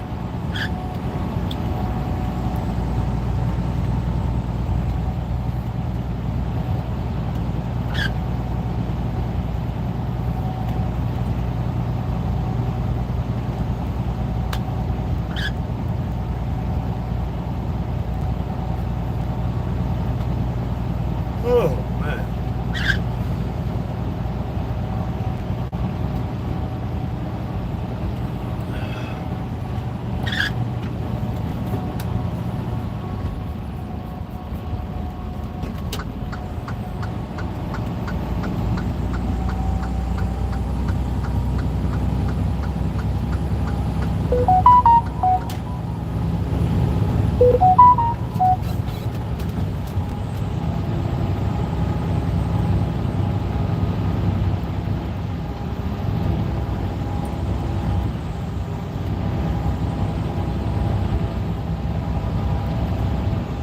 Rare images that'll make you say, damn, that's rare. This is what a hedgehog skeleton looks like. Hedgehogs have between 5,000 and 7,000 spines made of keratin, the same material as human hair and nails. This adaptation, combined with the flexibility of their spine and muscle arrangement, allows them to roll up into a tight ball to protect themselves from predators.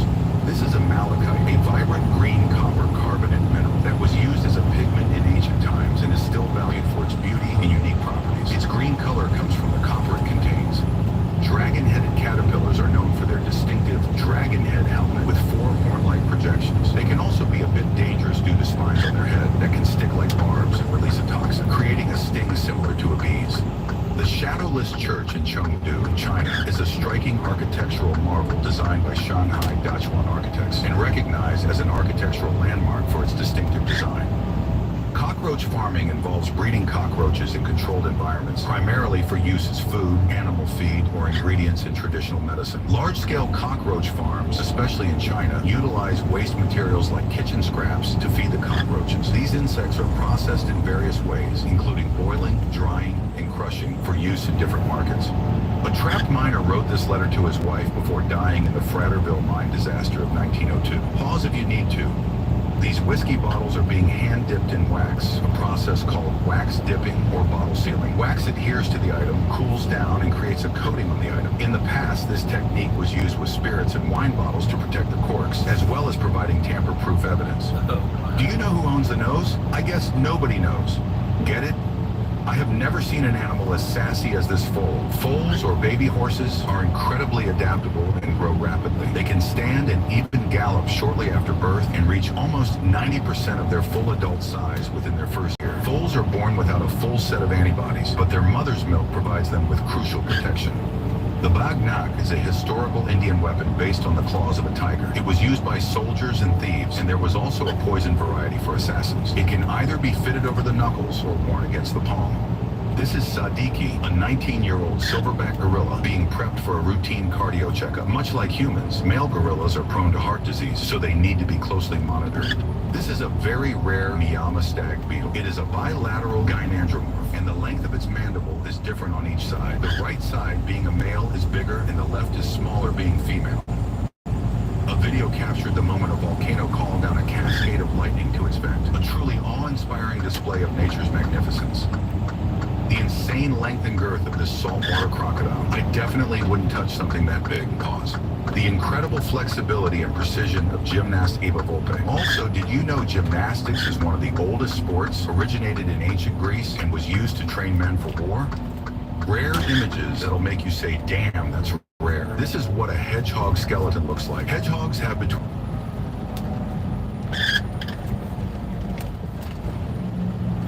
So I just got into Atlanta and I just was wondering, like, is this like girls that live? So boom, I went to a big call for like waitresses and servers. Let me just add, I will never be doing nothing like that ever again. Like, ever again. I personally just don't like the idea of me standing up in front of other girls, like, please, like, I don't know, it's just not my mind, but she's not my, stop me. So anyway, boom, I'm in line and the girl in front of me, she's talking to me and she's basically like, oh, they're only picking pretty girls and they're only picking girls with BBLs, so we should just leave. So I'm like, well, boom, I think I'm pretty. And my shit kind of nice too, so I'm not, I'll pass them out first, you know? She's like, well, can I ask how old are you? I'm like, I'm 22. She's like, this is why I don't wear makeup because it makes me fat when you're not 22. Keep in mind, y'all, she looked like she's in her 30s. So I'm like, well, how old are you? She's like, I'm 34. You look 34. And there's nothing wrong with that, but you look 34. And I'm telling my friends, they're like, girl, it's okay. But I'm like, dang, it's tonight. The energy. But let's talk about the mean girl culture here. I thought that the bitches in Detroit were mean. Oh, no, baby. Just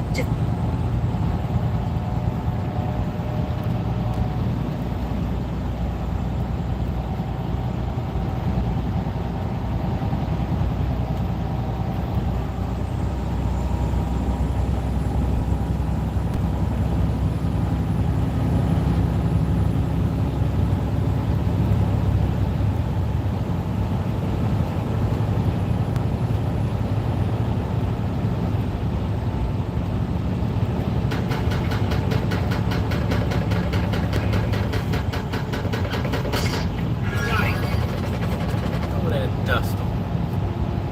Welcome to your Families Network, the Families Network. You know where Negro news comes first, and I'm so excited to be your host today. Breaking news. Guys, I grew up in the church, and you know your boy is a backsliding Baptist. And if you've been around the last 15 to 20 years, you've heard some people that have been blowing up. Like, shout out to Pastor Jamal Harrison Bryant. I used to watch him on the Word Network in the early 2000s, you know, mid 2010s, 2010s. And then there was another guy that was coming up that was a little bit younger. His name was Prophet Brian Carn. Now, Prophet Brian Carn was out of the Jacksonville, Florida area, and then somehow moved to Charlotte, North Carolina. You know, he's a guy that's been around for quite some time. But he's also known for doing a whole bunch of booty clapping with females, even insofar as giving females diseases and things like that. And he's never been married. And he has a church, I believe, in Charlotte called the KCC Church. You guys can find out what that means, the Kingdom City Church. I'm not sure. But he's finding himself in scared. People feel like kids even can tell when somebody's evil. And if you can look at this clip, Brian Carn is somewhere praying and, like, you know, laying hands on somebody and a kid, and the kid actually hits his ass back, right? Like, yo, don't touch me. And he actually hits the kid, right? That's crazy. But it's not only that. Brian Carn has been called out for doing crazy stuff for a long time. There's a fellow that called me Prophet Kern, and I know Brian listening. Brian, you're supposed to be here before the close of year service. You better come on and bring your big mouth here, too. He says he's a prophet. He's not a prophet of God. And he called me ever so often. You know I don't bite my tongue. He come up with his tongue anytime. Make a prophecy in the car. My Lord. Just turn his phone on and be behind him. Yes, I got a word. And now he's going to imitate Brian Carn. Looking at traffic. Shoko, patamasa. Going in some tongue. Yoko, mama, tata. Jumpa, body, rebel, flat, flintstone, yabba, dabba, do. All type of tongues for him. My Lord. Here's Brian Carn doing it himself. My Lord. Luba Belevia Sisa. Suntulu Dulikelea. Librundu de Bilibadevia Dona Okushna. Mapaladosia. Meketele Wele Kakuda. Leban Oba. Vakale dele Asuya. Librundu de Biketele de Keke. Got it! Yeah, Brian Carn's a fool, right? But this booty clap situation is getting worse. All right, guys, so this is the girlfriend or 10-year girlfriend by the name of Vashti Ennis, okay? Very, very attractive lady. And she exposed Brian Carn, Prophet Brian Carn, and she says this: I feel so heartbroken and I'm so angry choosing to let go the person I love the most. Why does it feel like a real death? After 10 years of what I thought was a committed relationship, I finally have the courage to admit the lies and false hope I've accepted for too long. A man declaring you're his wife, he's committed to you, and he's in love with you, shouldn't come in with cheating in a double lifestyle. And as a believer in God, it was foolish to not accept sooner that it doesn't take 10 years. It's God to do what's right. So she was getting her cheeks clapped for 10 years as a believer in God with a shady pastor. I've allowed things to happen completely opposite to the beliefs of the faith and even my own standards, trying to be everything he wants because I loved him with my life. To the point I became a foolish woman, thinking that I not only pray, have sex, and be and give everything he needs, then it'll prevent him from falling. Stop it. You do know that sex before marriage is wrong, but you had no problem getting